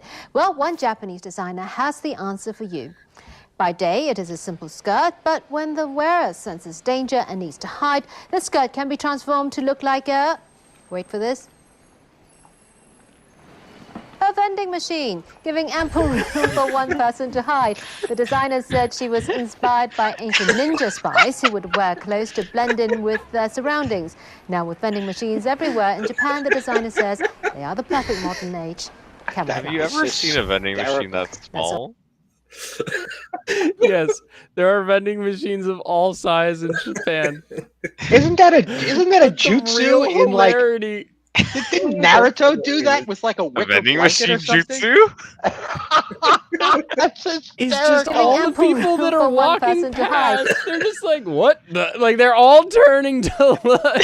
They're all like, why the hell is this lady standing here with a fake vending machine?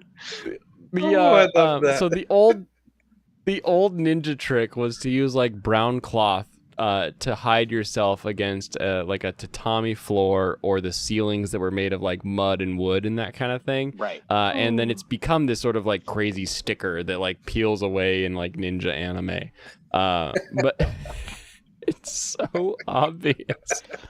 You'd be surprised though if you're chasing after somebody, like you're not looking for a vending machine. You're you know, where's that vending at machine? a quick glance, you might not notice it. Yeah. I mean, and that's the whole thing. And then she drops the disguise and runs in the opposite direction, like losing someone's footprints in the woods. But I feel like she needed to practice that a bit more so she could like do the vending machine transformation real quick. Right. Parochin Baka brings up a good point. If a slow Chikan is chasing you, I guess that would work. Hysterical. That country, that is why I love that country so much, because it's just the super serious and yet wholly ridiculous nature of that technology that they just came up with.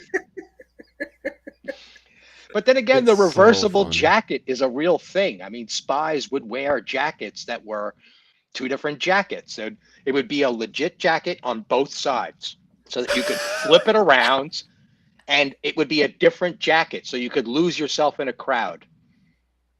And hats the same way. It was part of like technology in the 40s. That's a good joke. Gaminira with the, oh boy, I'm tired. I could use a drink. You just take the money and run. Yeah, about the Isekai transport that approach and knew the name of correctly. I sent you a little picture from that explains it pretty well, the comic pretty well. My goodness, that's freaking hilarious. I love that idea. What, of the reversible jacket or the skirt? Oh, I mean both. I think I have a reversible jacket, but like just the idea of like a piece of clothing that will like flip up or flip down and it'll just hide me from something. What is the company? AlphaTauri makes way too expensive of clothing, but they make clothing where it's like it's a usable tote bag that then pops open into this crazy winter coat. I'll see if I can find a video, but they're like one of those like niche companies. So like the one jacket is like $900 and you're like, oh, good grief. Can I get the Walmart version of that, please? It's one of those things you absolutely don't need, but it feels like you cannot not have it. somebody's got to do it yourself pattern on Pinterest or something like that for sure, where they've broken one of those down and you could make one for yourself. Yeah, I'll spend $900 so that I could then make my own cheap knockoff. Hysterical. What's funny about that vending machine skirt is that there was a point in time in early Victorian dress where, and I'm sure you guys have seen this as like a trope, where the girl that was scared would just pull her skirt up and cover her head so she couldn't see what was going on, and that was her protection. That was like part of like Victorian literature, that would be a thing that you would do. It's just, I'm covering my head, so if I don't see it, it's not there. Right. See no evil is no evil. Oh my goodness. Blaine, I'm surprised that you got you were listing some of your career ventures. I'm kind of surprised. You were like, yeah, I used to evaluate the prices of, gun collections. I'm like, wait, what? You did what? I have had a storied life. How do you even get into something like that? Like, how does that even happen that you got involved in that in the first place? He worked at a gun shop, if I remember right. Okay. Do you want the long story? No. You could give me like the bikini episode short version. The mid-season recap version. Nice. A roommate watched Sons of Guns. I thought it was cool, so I emailed the local gun shop and was like, hey, are you hiring? Thinking that I would go join and be like a gunsmith and like make cool guns and stuff like they do in the show. And it ended up being the greatest sales position that I've ever had, with an owner who was really into you being better as a human, not just being better at sales. And so it was a really good position in my life, where I moved from the sales floor up to operations director. And then eventually left there to go into real estate. But the time that I was there, I learned so much because I just asked questions because I had no idea what I was doing. But I knew more than the people coming in the door. So that's all I needed to do. And it was just 5 years of doing that that led to, hey, someone wants to sell a bunch of guns. And I was like, well, I'll figure out what they're worth, I guess. And then you figure out what they're worth. And then all of a sudden you can market yourself as like the appraiser. And then you bring in more business that way because you're the ops director. So your job is to bring in more money. Yep. You just described the anime series that you should write. This is why you're so into those educational animes, because it's you lived it. You lived it. One phone call and you stepped into a gun shop isekai. So you gotta make Pawn Stars the anime. It's true. Also, if you ever want to get a job with something that isn't a corporate company, I sat down in that interview and blah, blah, blah, blah, blah, blah, blah, blah, blah. Do you have any felonies? My answer was not yet, because I believe at any moment you could be charged with some random felony that you had no idea that you were committing. So I just said, no, not yet. And the owner laughed and left the room. I didn't know it was the owner. And then the other two guys were like, well, that was the owner. He said he likes you, so you're hired. So crack a joke about how you haven't yet committed a felony and you'll get hired. That's my rule for life. Nice. I might make too many jokes in interviews. I'm not sure. But I mean, I got hired the first interview I had, so... not bad. Hysterical. That's a great story, man. I'm telling you. If you ever wanted to sit down and write something. I'm right now writing the story that I remember. So KCLS Library, the King County Library System, had manga. And again, growing up, my dad was renting anime, so I was like, whoa, anime comic book, this is amazing. So we would rent, and I think me and my sister read Initial D and Fruits Basket and some other things. And then I remember reading this manga. People who have been in my chat since the beginning will recognize this story. But there's a girl, and then there's monsters, and it's like a Dracula and a Frankenstein and like a mummy, I want to say. And as they are like moving through like the classic shonen tropes, suddenly the vampire gets hit and she's like, oh no, he's been hit. And everybody else is like, don't worry, he's Nosferatu level, which means his blood is a monster. And then like the Frankenstein monster is like Frankenstein level, and then the mummy is like Egyptian level. Like everything has like the typical monster you think of is like the pinnacle of that monster. And so that's like their power scaling, I guess. Oh, okay. But I remember this manga so vividly that like I'm writing the story for someone to like take and make, because either A, somebody will say, hey, that's my story, and like start filing copyright and trademark, in which point I find the manga finally, or I get to tell a story and everybody can enjoy it. One of the two will happen. Yeah, I'll tell Gun Shop the manga. It'll be it's a definitely in that R18 category. I could see the leathery boss, you know, that classic gray-haired, like the mechanic, the automail mechanic guy in what was it, Gun Valley or something like that, in Full Metal Alchemist. And she kept on asking him where they get to that town. Yeah, and she delivers the baby for his family. That guy, like I can imagine the anime version of your boss being like that guy, just hard as nails, tradition just written across his back. It's the weirdest thing. I used to ask him a question and he'd stare at you and he would do this. He'd be like, and then he'd turn around and leave. Wouldn't give you an answer. I'd be like, well, what the hell? I need to know if I'm gonna buy this like pallet of whatever, you know, because we did a lot of business there, and I just didn't get it. I didn't get it. And then with my delivery company, and I pay people, and then those people come to ask me a question that I've answered about 6 or 7 times.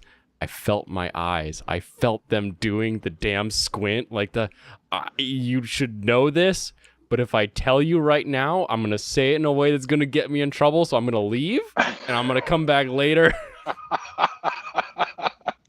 There's this thing where you pay someone to do something, and they don't do it, or you've told them how to do it 12 times, and you're like, oh, And then you remember how much you hated being the person asking the question. Exactly. I was like, oh, I get it now. Get it. That's fantastic.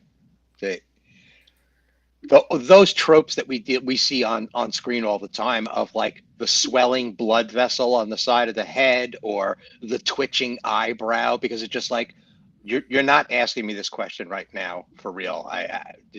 No, it can't be. I must be dreaming or having a nightmare. You're asking me this question again. Mm-hmm. Yeah, and it's like, I need a decision maker. I can't make this decision because I have 100 others to make right now. Hysterical. Yeah, I would sympathize with my brother all the time about that kind of stuff. I mean, he's dealing with 2 daughters, a wife, and his rent and the car leases and all the other nonsense, and they're making plans, and he knows he can't afford it, and the check hasn't come in yet, and and I just look at him and just be like, dude, how can I help you so that because you're stressing me out just standing there. Right. Oh, so Ochin, because I think you read the manga for Love is War, and I just finished season 3. Does the story drastically change from here? Without spoilers. Well, there is a movie coming next, so I think there's like a contained arc in that movie. That's what I like read about people talking about online, is that the next like arc that was coming up right after this is pretty well suited for a movie in terms of length. Yeah, because like any complaints I would have had for Love is War, which I still like the show, it completely went in a great direction. Like, I always thought of it as something that is fun to watch but lacks story. Kind of like a Tom and Jerry. Every episode's funny, but it never goes anywhere. But yeah, it's definitely going places now. Yeah, never really had that issue for me, but I very much love it. Yeah, just all aspects pretty much. The animation, the excellent comedy, and characters. All just wraps up very well Oh for me. yes.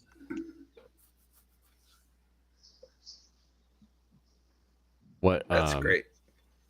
Are you having fun having a new baby? Oh yes, he's so adorable.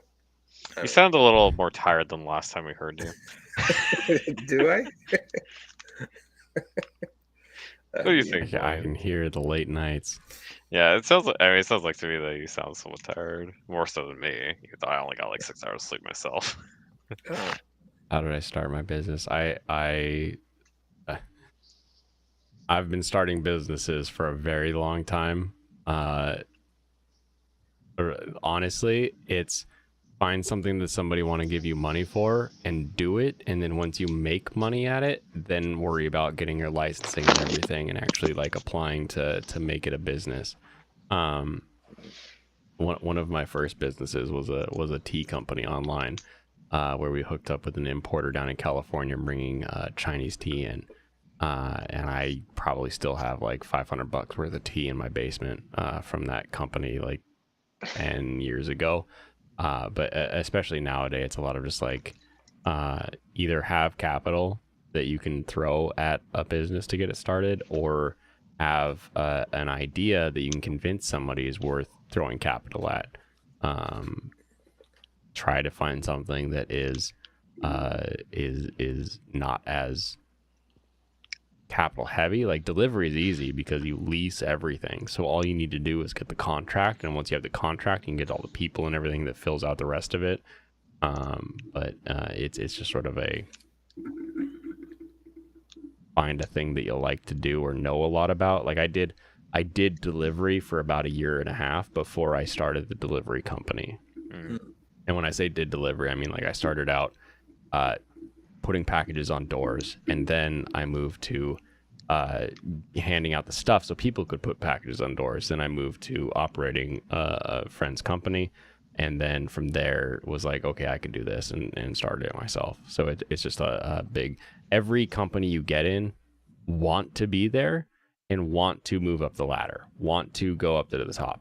Because if you want to be up at the top, the worst thing that happens is you run into somebody who doesn't want you at the top, and then you fight with them, and you're like, I know better than this person, and I can take that energy and I can go do it better.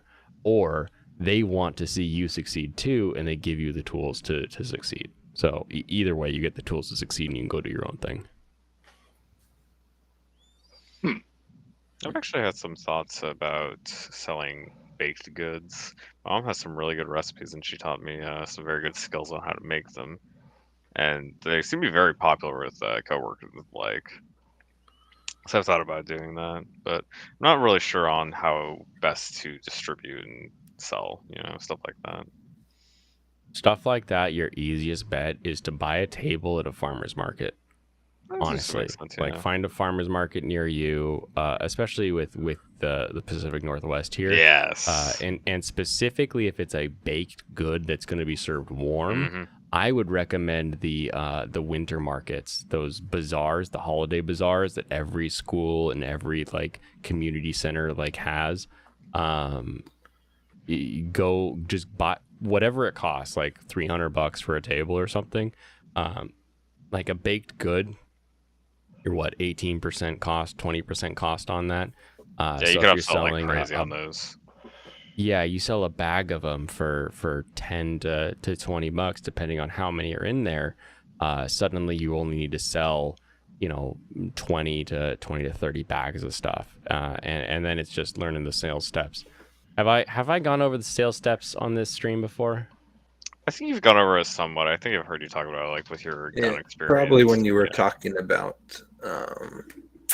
what is that? I'm quitting heroing. You probably talked about it. I'm quitting heroing.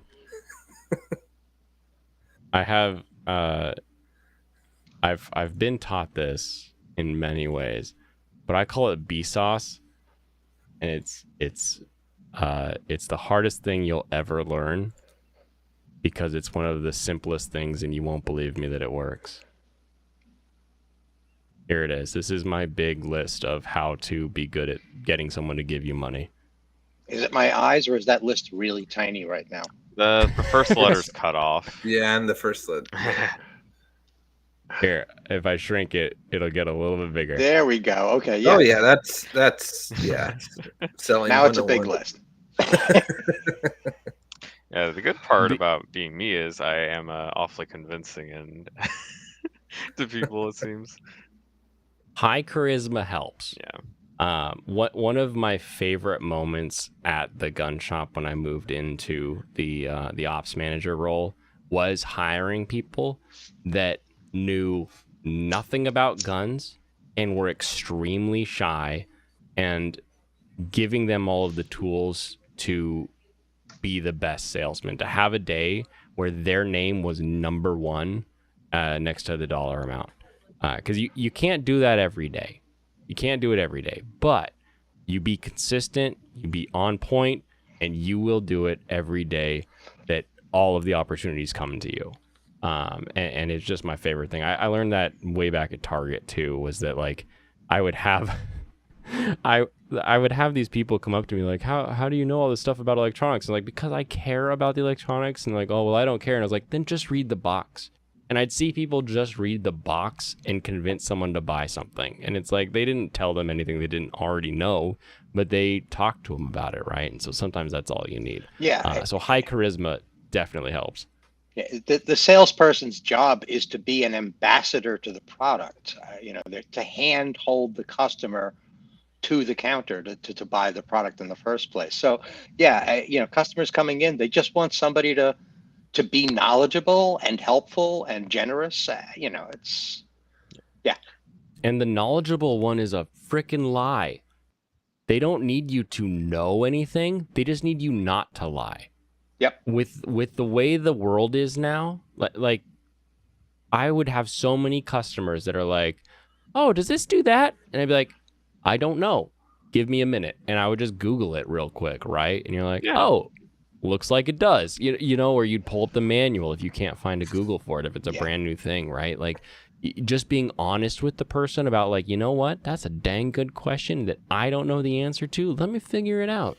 Yeah. Like I said today, I was talking with Soranos earlier. Like I literally picked up a Tahoe today, and there's a button on the remote that I'm 90% sure was like a remote start button. I was like, hey, is this remote start button? He's like, you know what?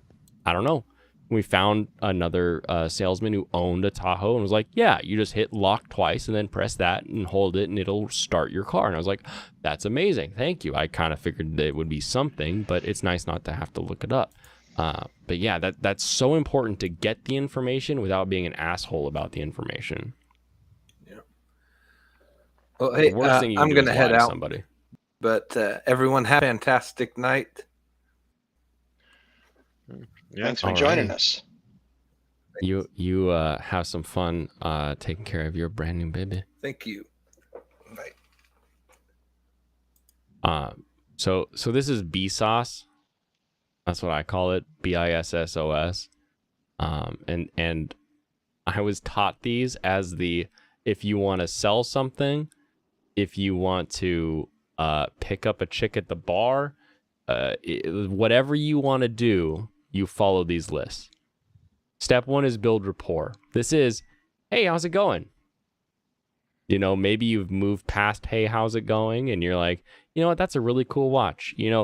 Never lie. If something's cool, you can say it's cool. If you know a lot about it, like, whoa, you've got an Ocean Master, like that's badass. I freaking love those guys. I've always liked the little orange pattern that goes from noon to 3. If you know something about something, say it, because you'll build rapport immediately with somebody. Like somebody who wears an Omega watch, or an Omega, as they will like to say, that has orange on the bezel is wearing it so that some weird little dweeb like you will notice it. And that immediately makes them want to talk to you about it. And one of the biggest rules is just don't say anything. Too many people sell themselves out of something. But once you get them talking, your next goal, Soranos, in your little bread sales bakery. Empire. your bread buyer, is to identify their need. Okay? Grandma is at the bazaar. What does grandma need? Grandma needs sweet treats for the grandkids or the kids. Start with kids. Start with, oh, are you here with your daughter? Oh, it's my granddaughter. You know, you can butter them up a little bit while you're going through it, but you want to figure out, what does grandma need? Grandma, you want bread? Grandma, you want lots of cookies? Like, what are you looking for, grandma? And so you figure it out. Then once you've figured out what grandma's need is, grandma needs a sweet treat to stick in this damn brat's mouth because the kid doesn't want to be here. They want to go home and they want to play on the Switch. They want to do something else. They want to be anywhere else. And so they just need sugar to shove in their face so they aren't annoying grandma. And you're like, all right, grandma, I got you. Then you show grandma the value of your cookie. You're like, this cookie has all of the sugar that kid is going to need, that's going to keep him quiet. Plus it's a giant cookie. So I've got extra value. So it's going to keep them busy longer. Then you get excited about it. You're like, grandma, this giant cookie is reindeer shaped. And you and I both know that for Christmas, reindeer are the thing. Everybody loves a reindeer bringing Santa's sleigh, running over grandma. So we got some jokes, right? All right. And you get her excited. You get her like invested in the thing that you just showed value about. And now number 5, overcome objections. Grandma says, well, it's kind of expensive. If grandma says it's kind of expensive, or grandma says, well, that other cookie, blah, blah, blah, that means you didn't identify grandma's real need. So if grandma has an objection, you go back to step 2. You go back up here and you say, all right, grandma, I obviously didn't identify the need that you had. So what's the real need? You need a cheap treat? How about this one? 2 for $5 on this deal. You pick this up. Now you've got double the cookie for your granddaughter. So you've got to go back to identify the need, show the value, show your excitement about it. And then once you do that, you will no longer have objections. And then shut up and take their money. The number of people who will loop 2 through 4, 2 through 4, 2 through 4, and never take the damn money. Hand them a pen and make them sign. Whatever it is that gets the money to you and the product to them, just frickin' do it already. You know, that is the real secret. You don't need to try to upsell. If you have something they want, you can just sell them the thing that they want. You don't need to say, hey, would you like that? Would you like? And then they just like kind of walk away. So like, yeah. Yeah. The worst is when someone's like, oh, that's cool, I'll take that. And then you hear the person say, oh, it also does, and then they start talking more about it. You're like, oh, because they're gonna like talk themselves into, oh, well, now I've got to think about it. I'll be back. let me do another loop around the bazaar and I'll be back. Because you've given them more to think about. They already made a decision. Just take the money. Yeah, when they say yes, just you say yes. When they say yes, you say yes. That's how simple it is. Mm-hmm. Yeah, you know, I think I've identified the value of any person coming to my booth. They need a blueberry muffin, and they're going to take it because they love blueberry muffins. I freaking love blueberry muffins. High protein in the blueberry. Gets me ready for test day. Mom used to make them every time there was an SAT. You know, if I ever meet up with you, I'll try to get you some blueberry muffins. We're picking blueberries right now. We're going to be freezing them. They're going to be ready for all year round. Gosh, I hated picking blueberries. You know, Serrano, I just wanted to throw in a little bit of I've already said that I'm a packaging freak. I love the concept that the packaging actually sells the product, even though you could buy this same product pretty much anywhere. As a matter of fact, maybe the next booth over is selling exactly the same muffin. But because you're the Ben and Jerry or the Weird Al Cookie Company or the name it off of a list, there is something about that a recognizable trademark name, a clever turn of phrase, an unusual spelling for cookie that's actually an anagram. I don't know. Yeah, whatever. Yeah, exactly. I think that can be the difference between your baked goods, which are just baked goods, or unique ingredient sets.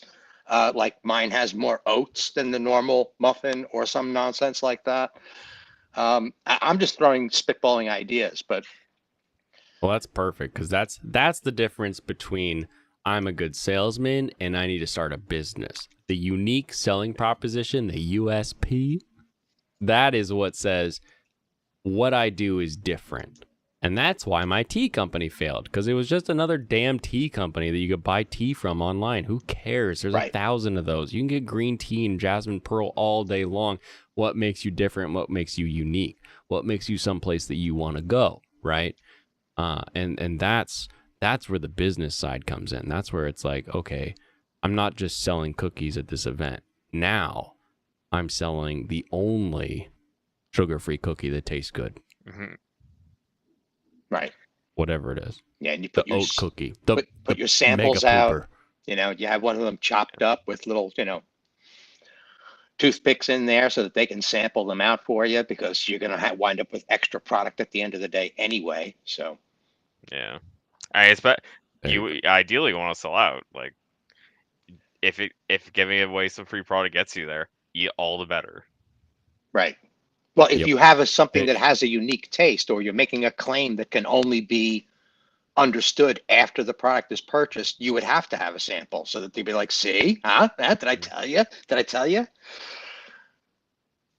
But Blaine, you're an animal. You're like the Blaine of Wall Street, the way you talk about the sales proposition. That's hysterical. It's hysterical. I've been in a sales floor and then we shut the door. How much coke did you do? That shit's real. That's the next question, though. Yeah, how much coke? How much coke was that? Not enough coke. I have never done anything that hard in my life, which is good, I guess. I don't know. I've never seen a need for it. But something Steven does bring up, you get the Wolf of Wall Street. The ending of that is one of the most important things of that whole movie is the sell me this pen. Sell me this pen. The answer is give them the damn pen and let them write their name. Give them the cookie. Because when grandma has gotten halfway around the bazaar, it's kind of warm because it's winter and those big gymnasiums always have too much heat and they're not feeling great. You give her a little cookie, a little bit of cold milk. I don't care if you are the worst cookie on the planet. Grandma's going to be like, damn, I need more of that cookie. Mm-hmm. And she's going to get the rest of that damn cookie. Yeah. People are sentimental, for sure. And they want to be loved and they want to be cared for. There's something to that. When my brother and I were dealing with a new customer and some unique tile installation, I would go into noble, unquestionable lying. There was no way I was lying about my enthusiasm about the product or the look, or wow, this is really great. Oh, I was looking at that painting you have downstairs. Is that an original? And just the enthusiasm about their life just completely solidified their comfort. Yeah. Yeah, and especially anytime that you can make it like tied into their life. Like, people and their senses are very easy to, I'm just going to say trick. To tell someone like, oh, this is like my grandma's recipe, and this is like what we used to have when we were sitting at home by the fire and Christmas was coming around. Our stockings were hanging, but they didn't have presents in them yet, but we were excited because we knew tomorrow we'd get, like, suddenly my whole story is about how exciting it is to be ready for Christmas. But because I started it with this cookie, you are tasting the excitement of Christmas with this cookie. Even if it's just a store-bought cookie that I found somewhere. Like, it could be Nabisco I'm trying to sell you on, but you're gonna immediately go to my Nabisco trailer park cookie or whatever it is, because human brains are just so weird. We so want to believe good, exciting things. I think Kitty Bear has a bunch of stuff that he's been trying to get us to talk about. Yeah, perhaps. He says I should put Coke in my tea. It would have made it a unique selling proposition. I would have had to raise my rates and buy an airplane though, so I don't know that I was ready at the time. Yeah, you're going in slightly deep on that. Might be a little too deep for a fresh in the face young Blaine.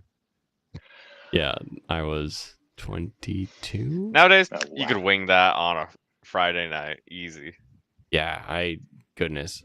I that's one of the weird things in my life is like I know drugs have been around me forever because I'm in Seattle. We're a major port town, right? Like there are drugs everywhere. Around the corner. But right I have outside.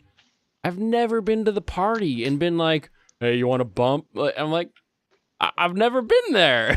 I've Yeah. been to parties. It's not like I'm a weird like square, like sitting there like I've never been to the party that wasn't rolling dice, Man. you know, or anything like that. Those PSAs lied But to like us. I've just Those PSAs lied to us about how many free drugs we'd be getting. they do. The internet lies to you. The TV lies to you. There's just no such thing. Those free drugs aren't rolling in. Yeah, Well, way back in the day when I used to be a total punk rocker, I can't tell you the number of times that like a couple of girls would just be like, we don't want to do this by ourselves. So they drag one or two of us into the bathroom with them. And yes, there was the bump that occurred. And there was the joint that just came out of nowhere. It did happen. And then the 90s occurred and it stopped happening. But in the 80s, it was a very real the thing. joint, yeah. The joint I've seen, but like I feel like the joint was like an understood. Yeah, it's weird that this is illegal by the time that I was partying in 2006. Yeah. Yeah. But what is the quote, Soranos? Cocaine was the Twitter of the 80s. Yeah, you could say that. You could pretty I much actually say don't that. know that quote. I've Oh, never- that's Cocaine Bronca. The self-defense guru himself. He says Twitter was the Yeah, I actually didn't or see that. cocaine was the Twitter of the 90s. Yeah, interesting. And there's always Yeah, just stuff you can miss, you know, there's just so much stuff going around, stuff to watch. Those some of those commentary tracks on the creation of properties during the 80s, you start to hear them break down into some of these what the writing room was actually like, and you're like, holy how did you guys even survive that? It was Right? You think about Michael J. Fox. He was pulling like 20-hour days in the process of Family Ties and filming Back to the Future, and you're like, dude, how are you not dying of some rare disease? He was 20 hours a day either on TV filming or on the set with Spielberg, and Spielberg makes no blush about what he was like when he was a friggin' madman. You know, they would do it all kind, make Saturday Night Live look like a friggin' kids show in comparison. So yeah, the 80s was some wild times. Right. I think Katie Bear has it on the nose, though. It's all the ADHD. What's the cure for ADHD? An upper, right? So now cocaine isn't that exciting because it's literally the medicine we give kids in order to get them over ADHD. That's why I have like 10 cups of coffee in a day. Yeah, I feel like I do a surprisingly little amount of drugs. As in, at the most I take Why an is that surprising? Why? I take an allergy pill like once a day sometimes, unless I forget, and then Right yeah, now, are you dealing with it right now? Right now, I've had the worst allergies I've had in years. It's not terrible for me, but it's just there and it just clogs everything up. It's just like Annoying. yeah. No, so when I was in high school, my dad was born in 64, so like he was born way back, and had like shots to help get rid of his allergies, and they kind of worked, but it was like the 80s, so you know, medicine was different back then. So I went through like the same kind of thing when I was in high school. I went through like shots to help make my allergies worse, and they worked. I went from taking like a pill every morning and night, just constant allergy medication, to only needing it whenever I was around like a dusty house or something like that, right? But this week, I have had 2 allergy pills in the morning, done a Flonase. Like, I am full of allergy steroids every day this week for something that died in our area and is throwing out pollen or something, just killing me. You don't see that on the local news. Yeah. I'm surprised there are allergies like going on right now for me. Usually this time of year there isn't, right? No, normally it's fine. Normally I have 2 allergy like times where it's like I have to take a pill, and that's in spring when everything starts jizzing in the air, and that's in winter when everything dies and you get a bunch of crap that comes off of that. Yeah, like that's just normal stuff, like, right? And for some reason it's just still going on. It's like, what is this? Can we get a break at I some don't point? know. It feels like allergies have been going on for like almost a year straight. That's what it feels like. Well, Oh no, so I definitely are recent. hasn't there I mean, been like a major change in the directions of the trade winds? Haven't I been hearing about that for a few years, that the trade wind is the bend in the trade wind is changing how oh, you mean like over northerly North it goes? America? Yeah. I mean, we're the three Let of me us look are at North that because American, I right? know we're in an El Nino. Yeah, like Oh, well, just that'll definitely change it. yeah, I guess that could be it. That's why it's like could be later. Yeah, when I moved to California, I was blown away that there were such things as 6 and 7 year seasonal cycles, that like nothing happens, and then every 7th year you get this weird rainstorm because of accumulation, and you're like, wait, what? I didn't hear about any of this back in New York. They don't talk about it in schools. That'd be You, you useful would information. You would think it would be part of the weather report. I mean, I think that they mentioned it. I know I've seen a few animes that have it like as part of their news cycle or something, where it's like you should wear a mask today, or the sun is particularly high, or those are have allergies should watch themselves because these blossoms are occurring. But I don't remember ever seeing that in Western news. No, they don't really ever talk about it. Well, but I always wonder like how much of that like don't remember seeing is like just not being like, even the experts not being aware, as smart as an expert can be. We all know how smart experts are, but like one of the things that always gets me is just the number of people that have allergies, and just like I've got some family members that will say like, well, it's because of all the blah they're putting in the blah. I'm like, is it, or do we just now know that it's not seasonal cold, that we call it now allergies? Right. Because what you're dealing with is foreign matter in the air that your genetic makeup is just not able to deal with, because you haven't been dealing with it for 10,000 years. And that's why it's an allergy. I Oh, don't know. totally. And what's crazy, so like, I've had family change state recently, and like my mom has never had allergies in her life ever. She always thought it was insane when I was like, I'm having like a really bad allergy attack, and like I don't think I can go to school today, because like I used to have like awful allergy attacks that were basically like being sick. And then now that she's changed states, she's like, I don't know, something in this state hates me. And she just has allergy attacks now that she's in a different place with different pollens and different trees or something. Like, it's just, it hits her different, Yeah. In a different place. And it's weird that something as simple as just moving where you are. Because, even 100 years ago, right? Going from one side of the country to the other was a track, was a thing, was like a train ride where you're having to bring everything, or it was, even older than that, you're going to horse and buggy. Like, it's taking you forever to make that transition. You're not just like popping on a plane and boom, I'm in a new place the way we are now. Right. Yeah. Or for the past 40, 50 years, right? Yeah. Well, there's the other factor too, is that because we would come across this in building technology, they have up to present day, there's been this push to seal the interior of the house completely off from the outside environment. And I think that that's causing issues as well. We're raising children in a clean room. And what happens to Bubble Boy when you get him outside of the clean room? He dies, So I think that there is something about allowing your children to play in the dirt so that their bodies can get used to contaminants, because we are a developing creature as we grow, and those muscles need to be exercised as well.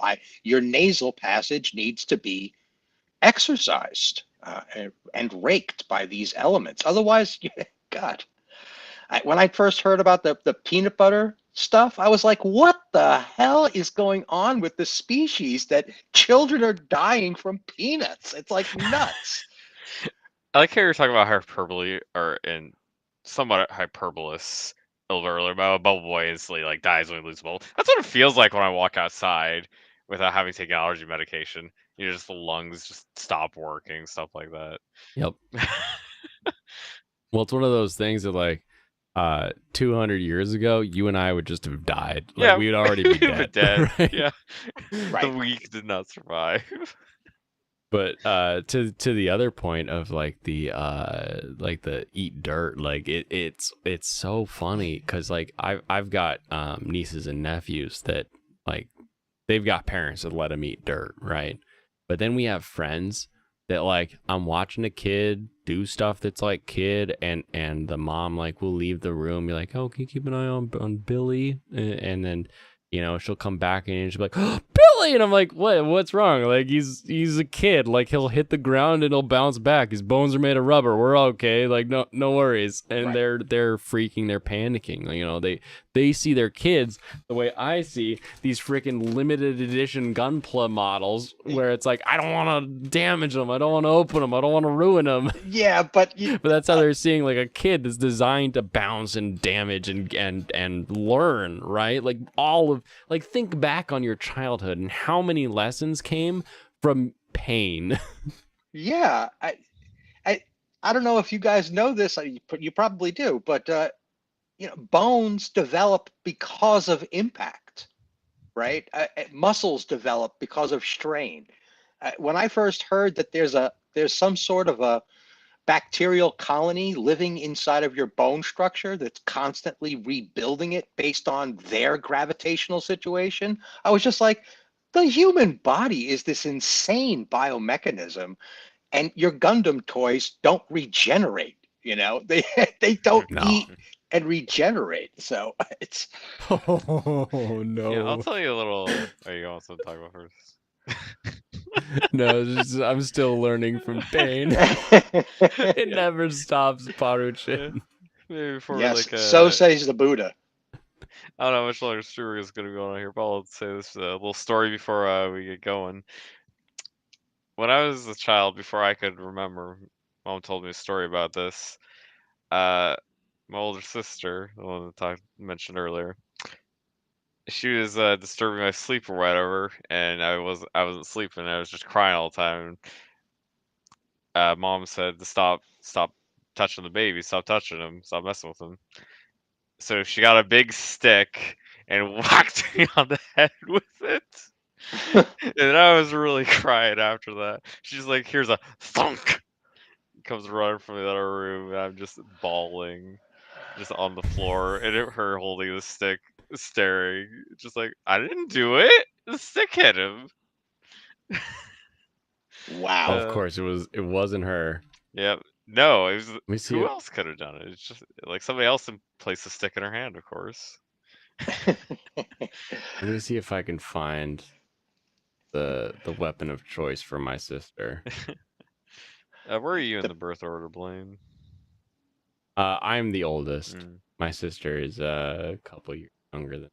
Yeah, pretty sure. And I had a red Power Ranger from the original series, where the Power Ranger was all like, his body was stitched like stuffed, but then his head was a hard plastic head because it was like a helmet. Mm.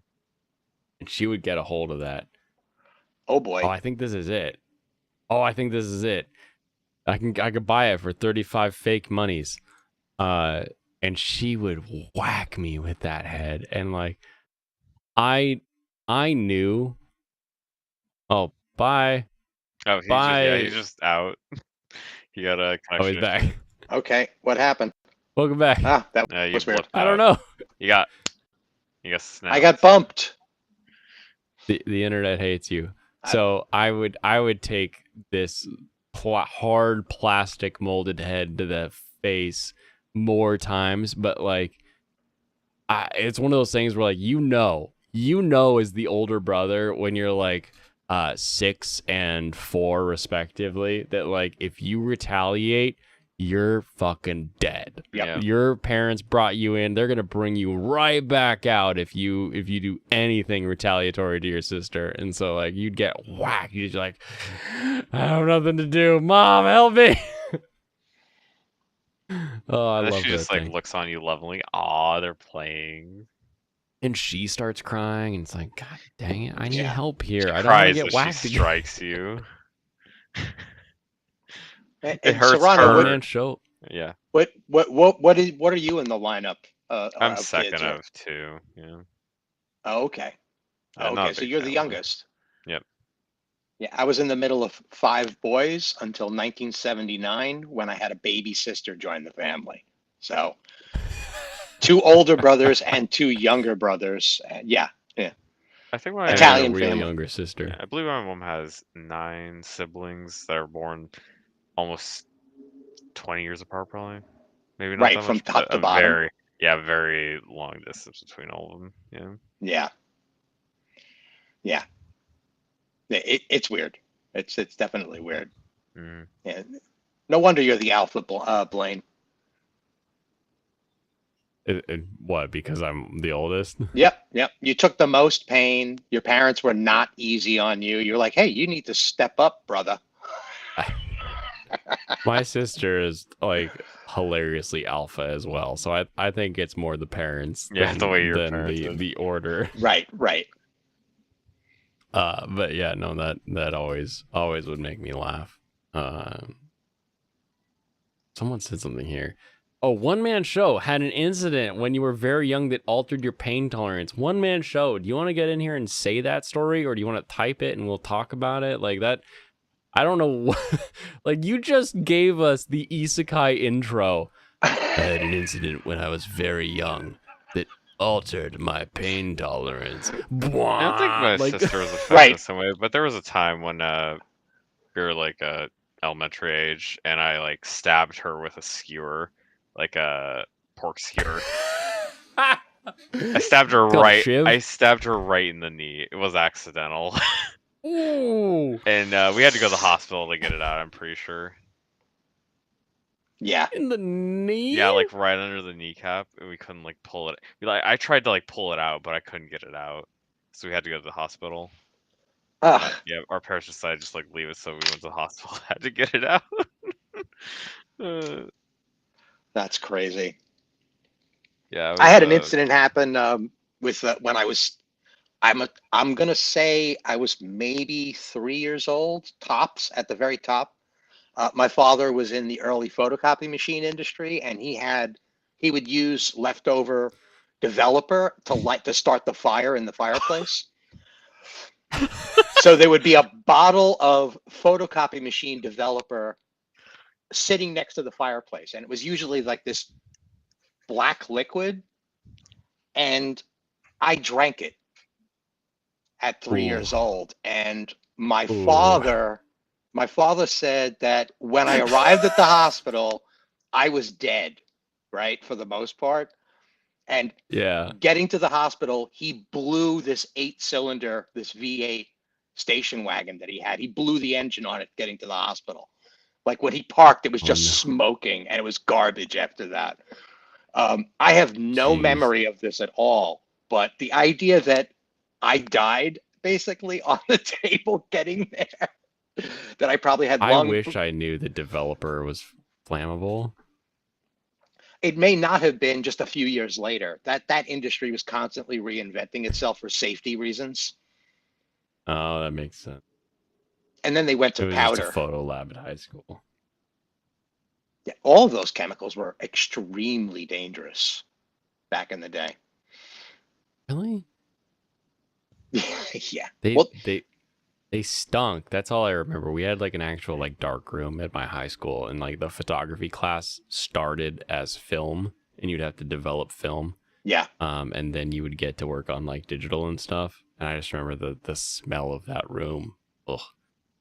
It's the vapor that kills you, basically. Now, when I drank that stuff, I found out years later that it was my exhaling that did more damage than the actual ingestion, Huh. because of like it was Huh. in my mouth and that vapor kept going into my lungs and scorching the tissue. So, yeah, exciting Ugh. stuff. But That's kind of terrible. Yeah. Yeah, God only knows. My parents must have had a complete just breakdown. They were. Oh yeah. I can't even imagine. My mom I can imagine screaming. kids And die from especially- that easily. Yeah, if the hospital wasn't down the street, I probably would have. I probably wouldn't have made it through that, which is crazy to think about. That is crazy. All of my death stories involve like feats of idiocy that I had with my cousins, where it was clearly like not something we should do, and we did it anyway. Right. None that are like, oh, I was actually dying in a hospital. Like the only times I go to the hospital are when I like split my lip, and then we sit in the emergency room waiting, and there happens to be a shooting that night, so we can't get in. So I just go home and glue it together instead. Right. I feel like That's terrifying. Most of my like bad accident stories like that, it's mostly just ruining things for other people.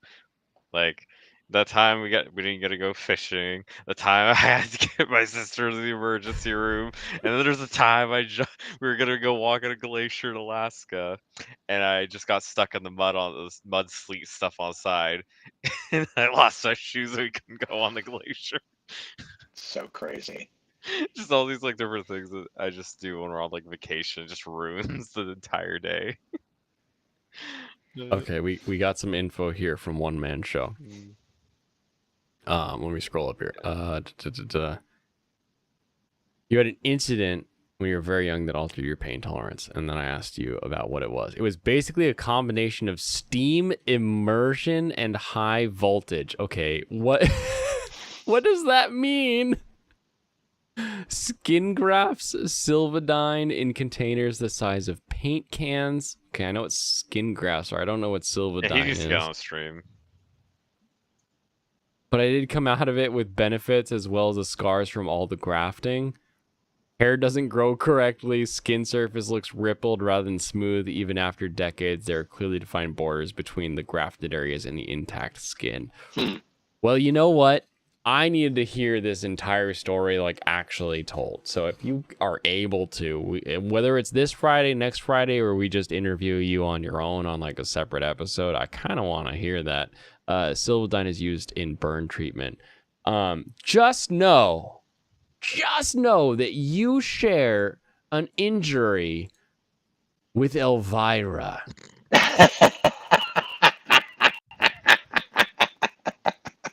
Elvira, as a child, spilled an entire pot of paraffin wax that her mom was boiling to use for canning or something like that, all over herself. And so the gorgeous Elvira costume is literally cut in such a way that it hides all of her scars, so that she could have this beautiful skin exposed, but like where the costume cuts where it needs, like comes down here, but it's not like a Vampirella where it comes down to her belly button, because there's like a scar that would stop that from being as attractive as it could be, right? And so they literally built a costume around her scars to make her as hot as she could be, so that she could tell us horror stories. So you are in good company. You seriously doubt they occurred under similar circumstances? That's a crazy I detail of her life that I had no idea that was something that had happened to her. I guess her vanity kept that story out, but there is actually a fetish dealing with wax that goes back a long time, and I wonder if there was part of that in her life and she thought, oh, let me try this to see what the deal is. Who knows? I mean, it was, what, the 50s or so, and that kind of stuff was happening back then. I don't know. But I wanted to answer Parachin's thing. The reason why was because it was a cool black liquid, and my dad could make fire with it. That's the only logic I could think of that might have gone through my head, because my mother was really into astrology, and she would always talk about who was a fire sign and who wasn't a fire sign. And she was a Sag, and my father was a Leo, and I was an Aries. So there was a lot of that kind of talk around the house. So who knows the mechanics of a 3-year-old's brain? Maybe I thought it would give me superpowers. Maybe you were just thirsty and it was the only liquid nearby. I'm sure I regretted it the I've done second I made stupider. the first swallow. I tried to kill myself before I was a year old, I'm pretty sure. That's Alright, what not 1-year-olds literally, do. But E-class left, but he would tell us that. yeah, the one story I heard from mom about that was why I have there's a little patch on my head where the hair doesn't grow. And that is because when I was a small child, I jumped out of the crib and landed on a radiator and split my skull open. Oh no. Yeah. That's amazing. I got a dozen stitches or something as a tiny child. As a tiny child. That's hilarious. Yeah. My sister shaves an eyebrow to look badass, but also because she has like a scar from where she fell onto this table we used to have.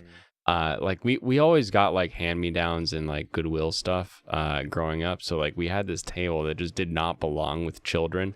Like this thick glass top and then these like big like almost like church pew legs coming off of it. There was just these giant bulky like wooden pieces, and she just tripped at one point and just wham right into one of those legs, and she's got a scar from it, but she owns it, so she tries to be a badass about it, but I still tease her anytime I see it.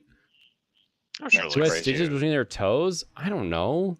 Kitty Bear, you say things. You still say things, and I'm just like caught off anytime you say a comment. You're just like, what? No, I haven't. Still can't grow a beard. Hey, how do I sound, by the way? Kitty was talking about it's rough, that. Yeah, it's rougher than it was. It pops, but it's not. I can't not understand you. I can still understand you. Okay, yeah, because That's notably scratchy. I unskinned It's like you're my talking phone. through a fan. Oh, interesting. Maybe I should. Yeah, who knows? Because the way I've got this set up is I'm trying to watch YouTube on my pad so I can see the chat while having the stream on my phone. And I just plug in a pair of cheap old earphones into my iPad to cancel out the audio. Otherwise, my headphones pick up both devices and it gets confused. So maybe I just turned off the YouTube stream on the pad, and because the earpieces were actually chatting. So that might have been funny. Distracting the microphone on my phone. I don't know.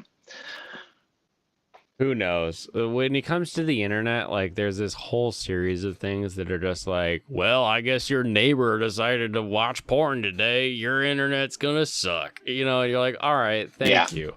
I can't fix that. It's funny. I've been watching this internet thing. I can't believe it. I don't know what everybody else's memory is like. I'm sure One Man Show has some interesting takes on this, but and certainly E-Class probably would have too. But I mean, I remember the original chat rooms on America Online, and baby, I dated a girl. I dated a girl that would literally have 3 different windows open, and she would be chatting with herself in 3 different identities to start shit in the chat. And I'm like, you're nuts, girl. Like, I can't believe I'm dating you. It's like, what is your problem? Like, she would pretend to be a guy flirting with herself so that she could turn on this other guy in the chat. I'm like, what the hell? But the idea that we now trust the internet. I remember when our internet went from dial-up to was it actually cable at the time that we switched to? There was it DSL and cable at the same time. Yeah, I don't remember which one we switched to, but when we switched to internet, they didn't stop the home phone from working. Right. And I was able to be on the internet and be on AIM and like have conversations with schoolmates like when I got home. Like it was mind blowing. Yep. Like it was like, wow, you'll just type anything, but when we're at school, you won't even look at me. Like Yet there's something to that. Go ahead, Serrano. oh yeah. I was gonna say, People feel Steven, comfortable with I'm type. curious. How long after learning that did you consider her your girlfriend? Well, we were living together at the time, and I don't know if you've ever lived with a partner, but that can get sticky just because how do you disassemble that? I mean, Yeah. you could barely afford the apartment, the two of you, and who stays and who. It was sticky, but Yeah. Moving in with there was somebody is really freakiness. messy. It was that we had a relationship where there was all kinds of silliness with role playing and all kinds of craziness. She was 8 years my senior, and she was married twice, and Oh. she wasn't like totally straight, cool, but regular girl. She was already freaky when I met her. I mean, the first time we fooled around was in her boyfriend's apartment. Like she was a freak already. So seeing her do this online, for. yeah, exactly. I mean, we had all kinds of crazy things. That sounds like a very interesting relationship. I showed up at her house dressed up as a cowboy that was just looking for a place to stay so that she could fulfill a fantasy. So yeah, there was all kinds of crazy stuff like that. So I feel like it's kind of odd for you to refer to then her talking to herself in a chat room as, wow, this is crazy. I can't believe you do this on your like free time. Well, if you were to know her, you would think that she was schizophrenic because she was very reserved socially. But the internet gave her this opportunity to expand herself into like multiple personalities. And this was brand new for the both of us. I mean, we grew up on Star Trek and Star Wars, and now here's this device in our living room that could allow you to be 5 people at once. And I kept on asking her, like, how do you know that the other 6 people in the chat aren't just one person? It really distorted the reality of the whole thing. Like, this was. But it also gave you this strong sense of like not really caring because the other person could be just as fake as you were. And like there was the early internet gave people this ability to say, oh, well, it's not real, and they just could kind of like walk it off. And I think we've lost a lot of that aspect of things where people get so serious about what people say online when it's just a troll account or something like that. And it's like, just brush it off. Who cares? Like, it's just some text. This goes right back to that isolation I was talking about with allergies. There's an entire generation that has grown up communicating in only this way. Yeah, that is their entire social circle, and that's real life to them. Right. And they haven't had their knee skinned or a bully on the playground because their playground is Twitter, YouTube, Twitch, whatever. So, they're doing video conferencing as opposed to facing off against each other in a hallway in a school. And the whole last 3 years have just made this even worse. Right? Kids that were 3 years old when this got started are now like graduating from elementary school with nothing but virtual conditioning. So, yeah, it's going to be weird. The next couple of years are going to be even stranger. So. Yeah, of course they're going to take it seriously. You say like it's going to pull back, but I don't really see that happening. We just say we could just like see forward like slightly these 3 years, and we can assume what's going to be happening and how much weirder it's going to get, and it's going to go even weirder from there. Yeah. Because I think the weirdness delineates, though. I think people like there are 2 types of people: people who take things they see online as real, as things that are right in their face, and people who take what they see online as stuff that's just online. And those 2 groups of people, like there was this weird term, and I don't know if people still use it, but like when I was in high school, we used to talk about all the time that was intellectual evolution, where there were groups of people whose brains were okay with like how the internet worked and functioned, and there were people that just didn't understand the difference between the internet. And I think we're seeing like a weird form of that, where like there's people that just like take the internet way too seriously, and there's people that understand that it's just the internet. It's no different than passing by that kook on the sidewalk, and if you like that kook, you drop him $1. If you don't like that kook, you keep walking. Right. And I think we're gonna see a bigger delineation in those two groups. But I don't know about it getting worse or better. I think those two groups are just gonna kind of sit on the opposite sides of the fence and just get more and more strong on their views there. Well, if you roll the clock back, because I don't think as a species that we change. I think it's just the vocabulary of what we're talking about is the only thing that's changing. So you could roll the clock back to like the 30s and 40s and do the same thing with Bibles and Bible talk. And some people take the Bible so seriously that they can't even have you mention a phrase unless you go to their church. Like, you can't talk about God to me. We go to different churches. You know, and it's like that. It's like, you're not on my Twitter. I don't follow you. Like, how dare you even talk about this issue to me? Because we're cloistered community number A/25, and you're cloistered community, B/32. And it's like, no, I'm not having it. And I don't think that those issues have changed very much. The way nations would isolate themselves by having traditional dress, like the lederhosens of Germany and stuff like that, where if you had a different haircut, you must be from outside of town. And I think the same thing goes on with Twitter. It's just that the virtual landscape has allowed it to not even involve your own face. You've got alternate accounts, it's really strange. I think Ghost in the Shell explored it, and then Psychopaths like really took a good stab at what this might really look like in 20 years. But when I was growing up, my dad was really into all the tech, and he bought the first, Hitachi projection screen TV, and we had a Betamax and a VHS player. And I was the only one in the house that comprehended how to set a timer to record a show. So everybody came to me. I was the wizard of the decks. I was the one who ran the Betamax recorder, so that we could videotape all the family circumstances. I would set up the tripod. I was like the cameraman for the house. Nobody else was interested in it. They called me a geek for even getting involved, but I became a required skill set in the house, and I got it. I understood it, me and my younger brother. So, like you said, Soranos, that there's a tech striation that's occurring. And Blaine, there's an intellectual striation occurring where it's like, it's just my baseball team. Okay. We're not going to go having a fist fight on the bus over my baseball team. Right.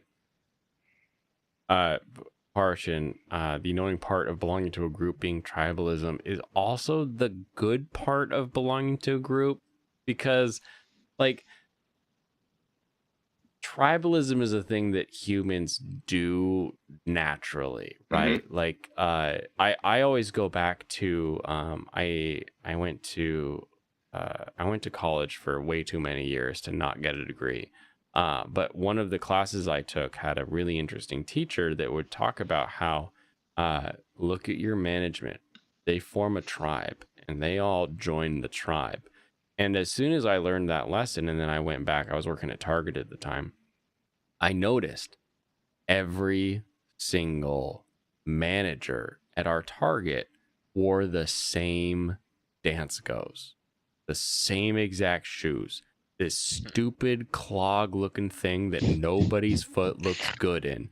Everybody wore. Like, we form these tribes based on things that we do and see. And then the internet says, hey, you guy who likes to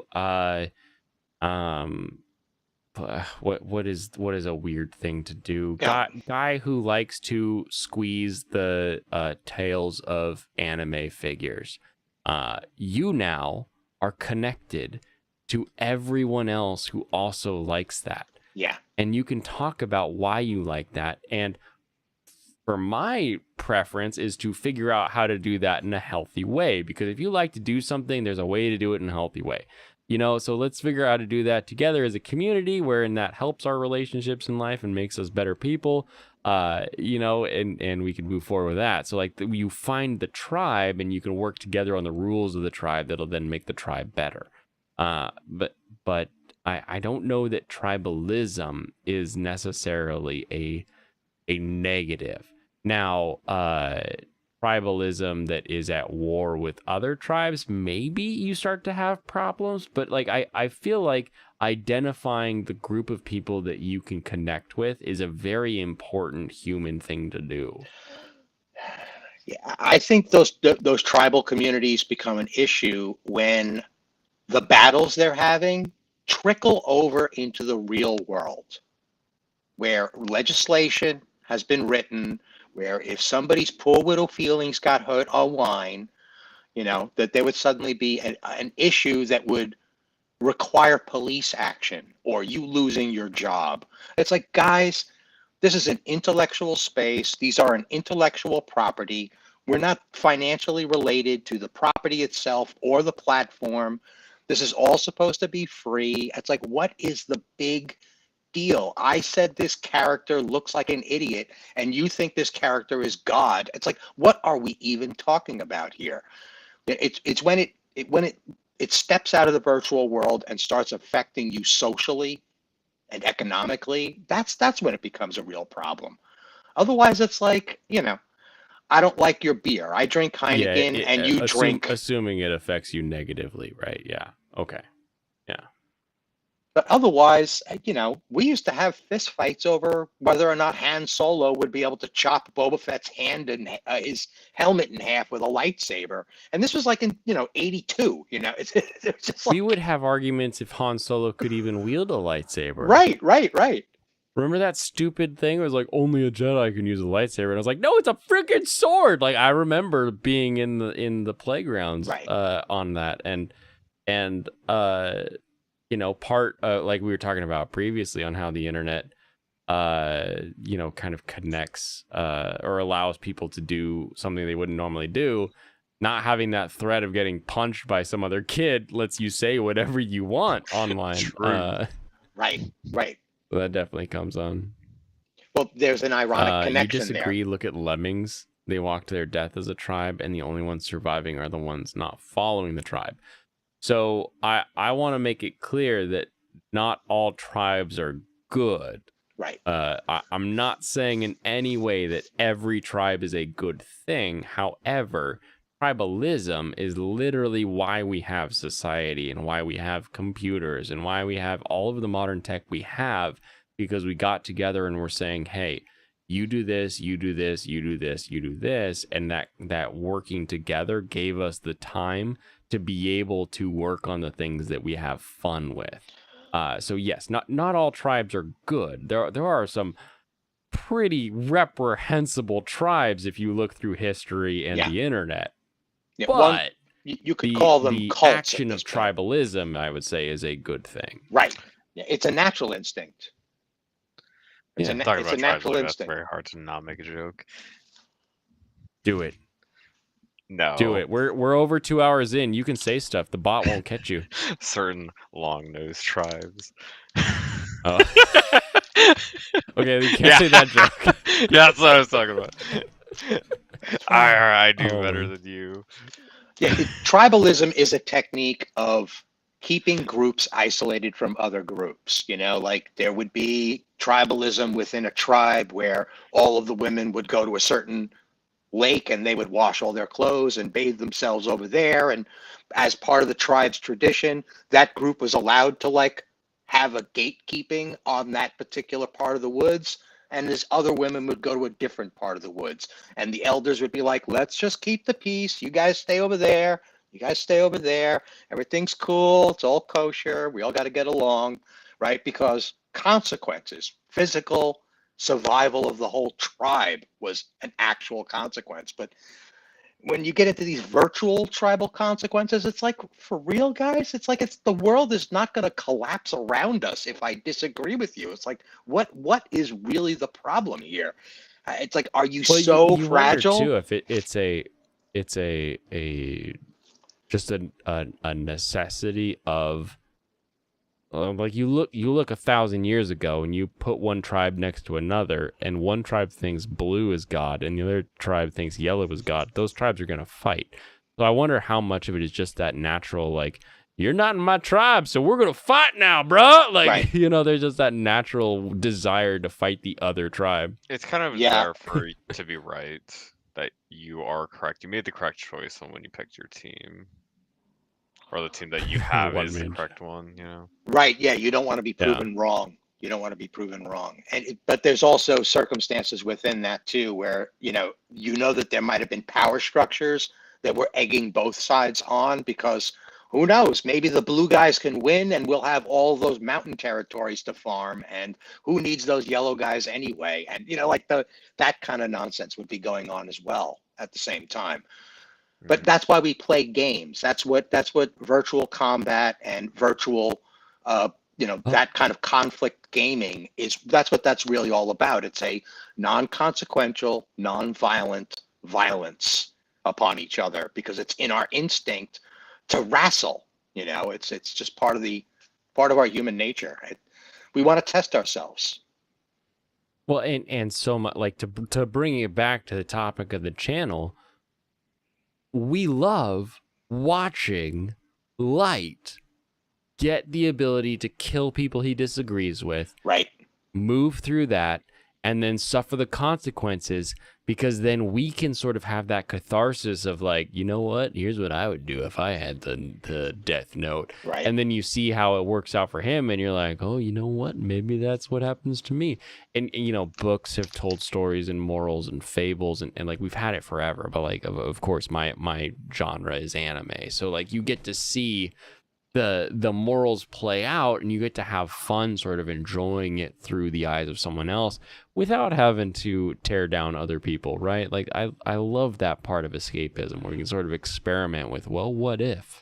It gives us that place to say what if, right? Where a lot of people may disagree with you, be like, oh yeah, but this is the bad guy, so tell me what you would do against the bad guy. And I love that. Yeah, Death Note is particularly strong for that imaginative aspect of what would you do, what could happen, stuff like that, because they leave so much open, so many different things, paths to travel.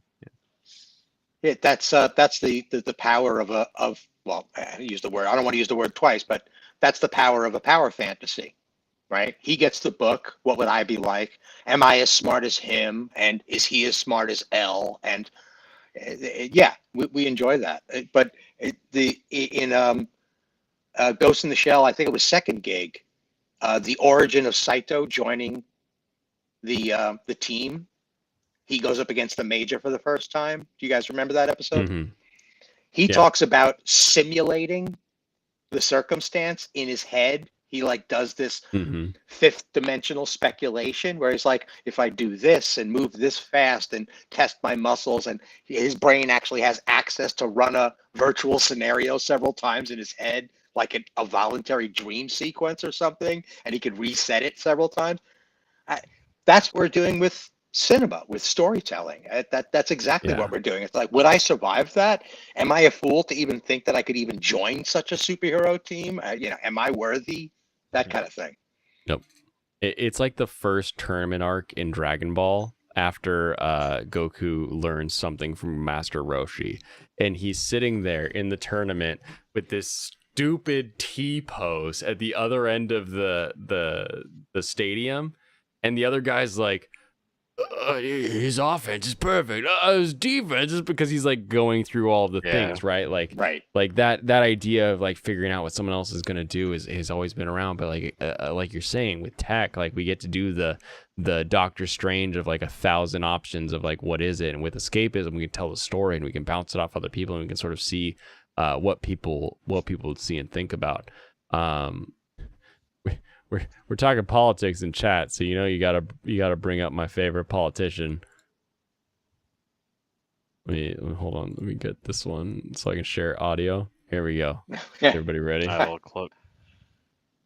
If I am required to acknowledge that my tweet violated the Twitter rules. What rules, you sons of bitches? Based as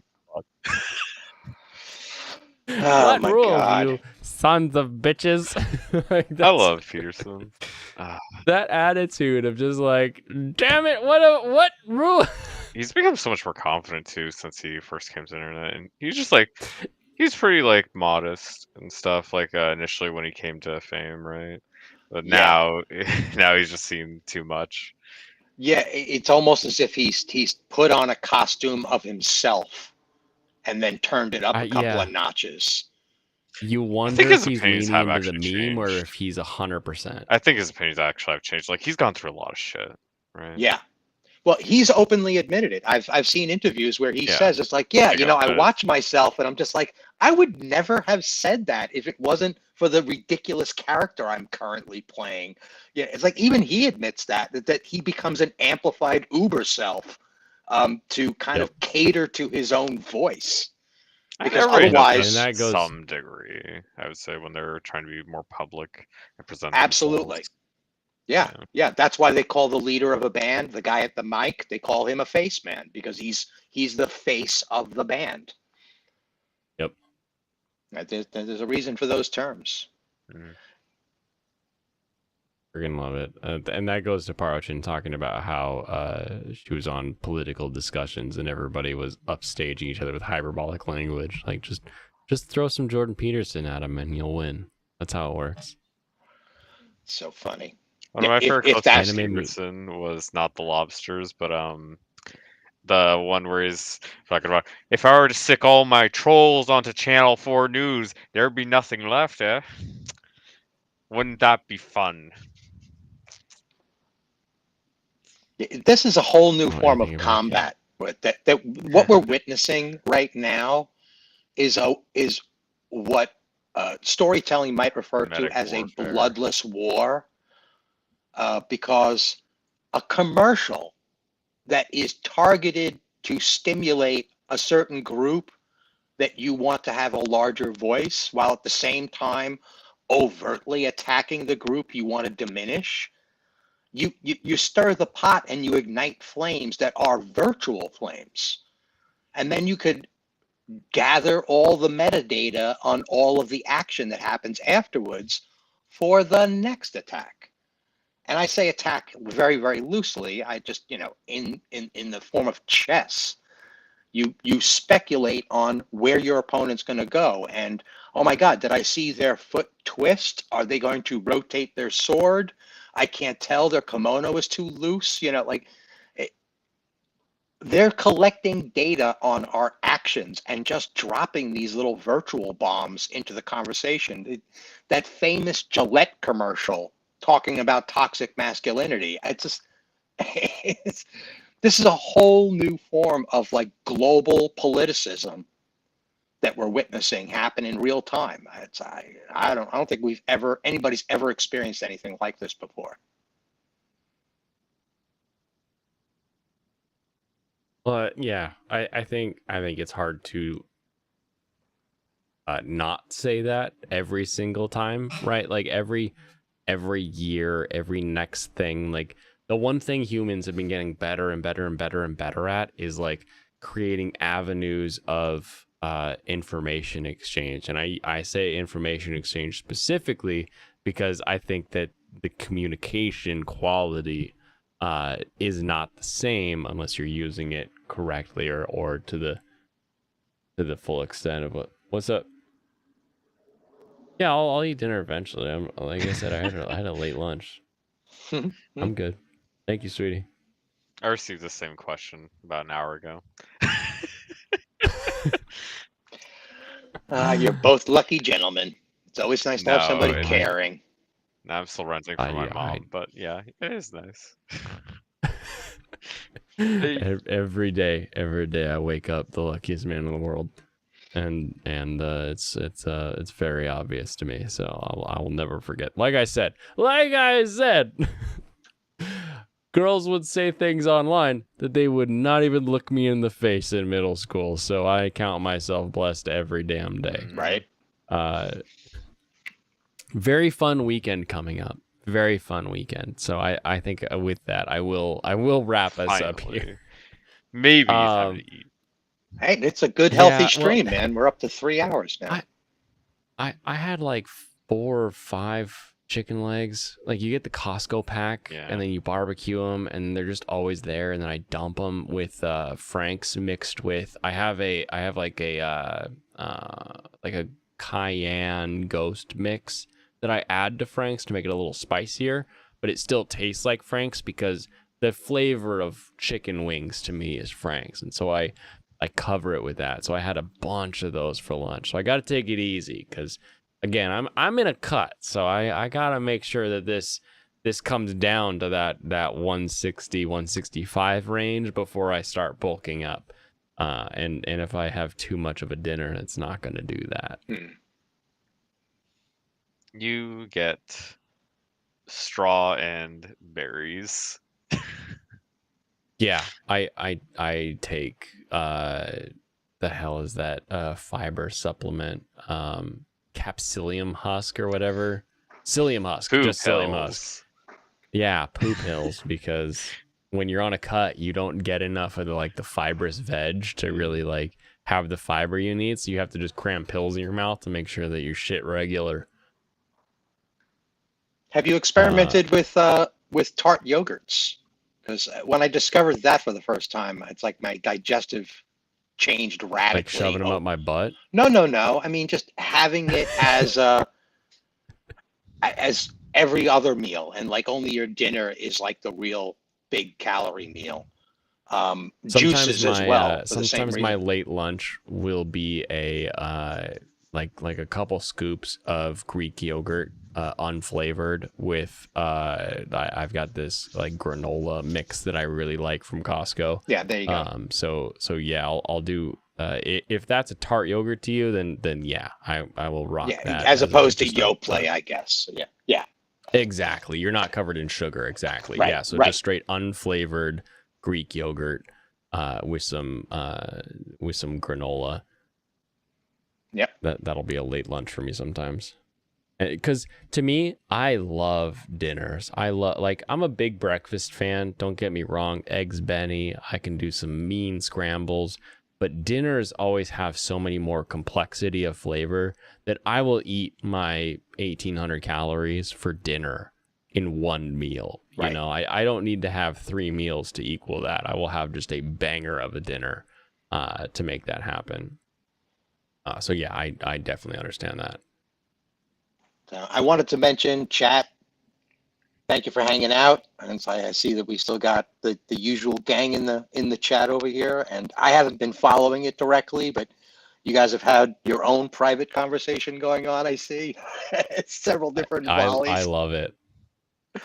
The second I looked over and I was like, oh, that's not for us. Yeah. That's when I love where chat gets.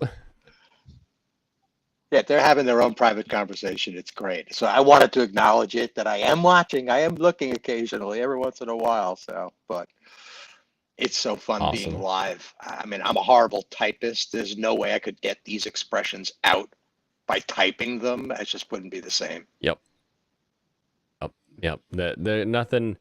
Nothing can help you communicate better than the spoken word. You know, it really is different than text, because you'll never get the way you say something right through a text. It just doesn't happen.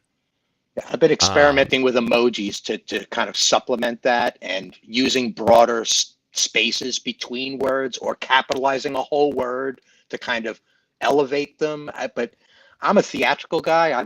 I did stage work for years, and it's impossible to do on paper, because Shakespeare wrote everything down, but you could have 100 different reads of a single line. So yeah. Parochin, I am not that old, and I am probably younger than you are. I swore we were the same age. I am about to turn 32. So yes, I could be a father, but not a father of someone who could use the internet well. We'll end with two things. Number one, Formula One this week is another sprint week, and I freaking love sprint weeks because that means qualifying happened today, and then tomorrow they do a really short race to see who gets some points, and then what the stack up will be for Sunday for a Grand GP, and it's at the Red Bull Ring, which is a not ring-shaped track, which drives me nuts, but I'm really stoked for it. Man, it'd be cool if Formula One was nice and let me talk about Formula and show their videos so that I could actually get other people excited about it. I would do that all the time. But as the three of us say goodbye, I want to also know, what is the stupidest thing you have ever done? Because that is what Kitty Bear has asked. I know what mine is, so we will start with Soranos. As you say goodbye, what's the stupidest thing you can think of you've done off the top of your head? I told about the accidents I've caused earlier. That's probably or it'd probably be something like that, because Skewer knee on your sister? yeah, stuff like that. Because during my teenage years, I didn't really do anything crazy. I didn't really do a lot of stuff like that. I held myself back a lot. Gotcha. Yeah, so I don't have anything too particularly crazy to talk about in that aspect. Yeah. All right. Well, do you want people to follow you on Twitter yet, or you want to just keep hanging out on Fridays? Yeah, pretty much that. I would like to talk about a game I played recently, picked up with my friends, or they were playing it before, but I just picked it now. GTFO, stealth shooter. It's pretty fun. You go on little missions and stuff. Very nice game. Awesome. Nice. Awesome. All right, Steven, stupidest thing you've done. You did tell us you drank developers. So. Yeah, I'll chalk that one up to just being under 3 years old and not really understanding how the universe works at present. But I learned quick after that, for sure. But the stupidest thing I ever used to do was race my own time commuting back and forth to work, and I smacked up a couple of cars in the process of doing that. You try to make the turn a little harder, a little faster, and occasionally you forget that you're just sitting on rubber tires, and that road might be a little slicker than it was last time you came barreling through here. And so there's been a few complete spin outs that I'm just like, you dumbass. You look outside the window and you're surrounded by trees that you didn't hit. I drive like a grandma, so that's never happened to me. This was in my mid-20s. I was a wild man in my mid-20s. Oh, friend, I was right there with Steven racing myself. Awesome. All right, Steven, you want people to follow you on Twitter, or you still just hanging out in chats and enjoying the stream stuff? Oh, please. Like I said, I've got my Twitter account under the same name, and Bluff and Ransom at Twitter, and I'm in chats on YouTube, but I got wrenched on another channel, so I'm doing some wrench work occasionally, which is really cool. Nice. But you were the first wrench I ever got. But yes, this is me just getting into this new thing. I'm finally getting the hang of how to do a setup. So nothing there you go prominent as of yet. I'm basically just visiting and joining chats. Awesome. All right. So I have many stupid things in my life. Many lessons I have learned. One of the first, I'll just go to one of the oldest stories I have. My family, my mom has three brothers, so there's 4 siblings, and then my grandparents, we would do family camp all the time. And so at one of these family camps, I want to say I was 9 or so, my cousin brought a bicycle, and I have a bunch of cousins, but so 2 cousins were riding this bicycle. And the one cousin was sitting on the handlebars while the other cousin was pedaling. And this was just a BMX bike, so there wasn't like a basket or anything. And my dad said, I do not want to see you riding on that bicycle's handlebars ever. And so fast forward through our camping event, and I'm at the top of the hill with my cousin and the bicycle. And they're like, come on, let's ride down the hill. And I look at the bike and I said, well, Dad said I can't sit on the handlebars. And they're like, all right, cool. You can sit on the crossbar. So I sat on the crossbar. And so the three of us, one on the seat, me on the crossbar, sort of like between the arms of my older cousin, and then my other older cousin sitting on the handlebars, start going down this hill on a bicycle, little BMX bike, little, 16-inch, 20-inch bike built for one kid. We hear a car coming the other way. And my cousin on the handlebars, because my cousin that's riding has smashed the brakes. But when you 3 times the weight on one of those tiny bicycles, the brakes, they don't work. Yeah. So we're still careening down this hill. And he's just going straight. I don't know why he's not diverting elsewhere, but say la vie. My cousin on the handlebars starts tapping the tire with his feet, like into the spokes a little bit, on the front of the forks there, just tap, tap, tap, tap, tap, trying to slow it down. I'm like, you know what? Brakes work by touching a tire. They squeeze the rim, they slow it down. I like this idea. So from the middle bar on a bicycle, I reach forward with my feet and get it into the spoke, sucked into the fork. We stopped immediately. Yeah. Immediately. Yeah, I'll do it. Cousin on the handlebars jumps because of course he can, and me with my foot stuck in the spoke and the fork start pivoting. Man. Cousin behind me, I just hear him go, and we onto the ground.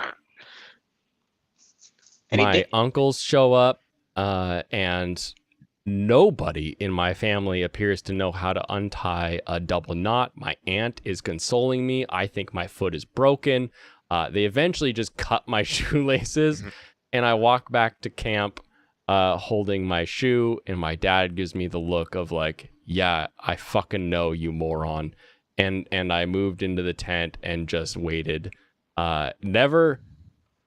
it's one of those like, Daddy's gonna kill Ralphie. Like I was expecting to die that night, but no, he knew that the pain was enough. But that was my stupidest moment, was saying, well, I wasn't supposed to do this thing, and it leading to me losing the coolest pair of shoes I had at the time. So that's my stupidest. I actually did manage to think of a stupid child story that I had. Oh, you did? Yeah. Playing an online game, so some people may have heard of it. Not a high chance. Disney game, MMO, Toontown Online. Okay. You had a basic chat system with a bunch of little phrases, but you also had a free chat system where it was pretty censored and limited. And I said a swear word, and I didn't know that it would send an email to my parents' account that I said a swear. So my dad comes to me, he's like, did you say this? I didn't think about it. I was like, Wow. Yeah, that's just a very stupid child thing, not thinking. Yeah, why would you think that would exist? Why do you think that system would exist? But it did. Because Disney cares about their customers' children, apparently. All right. Awesome. So those are our stupid stories. I hope, Kitty Bear, you enjoyed those and they don't keep you up all night thinking about how stupid we were. But Gemini Array, Parochin, One Man Show, Kitty Bear, Steven, Soranos, E-Class, everybody who's been popping in and out. Thank you very much for coming tonight. It has been a wonderful chat, and I look forward to seeing you all Tuesday. I will not be streaming Monday. I have things to do on Monday. So I will see everyone on Tuesday. Have a wonderful rest of your evening. Have a wonderful weekend and enjoy your escapism. Kampai. Be safe. Be generous. Be kind. Have a good night, everybody.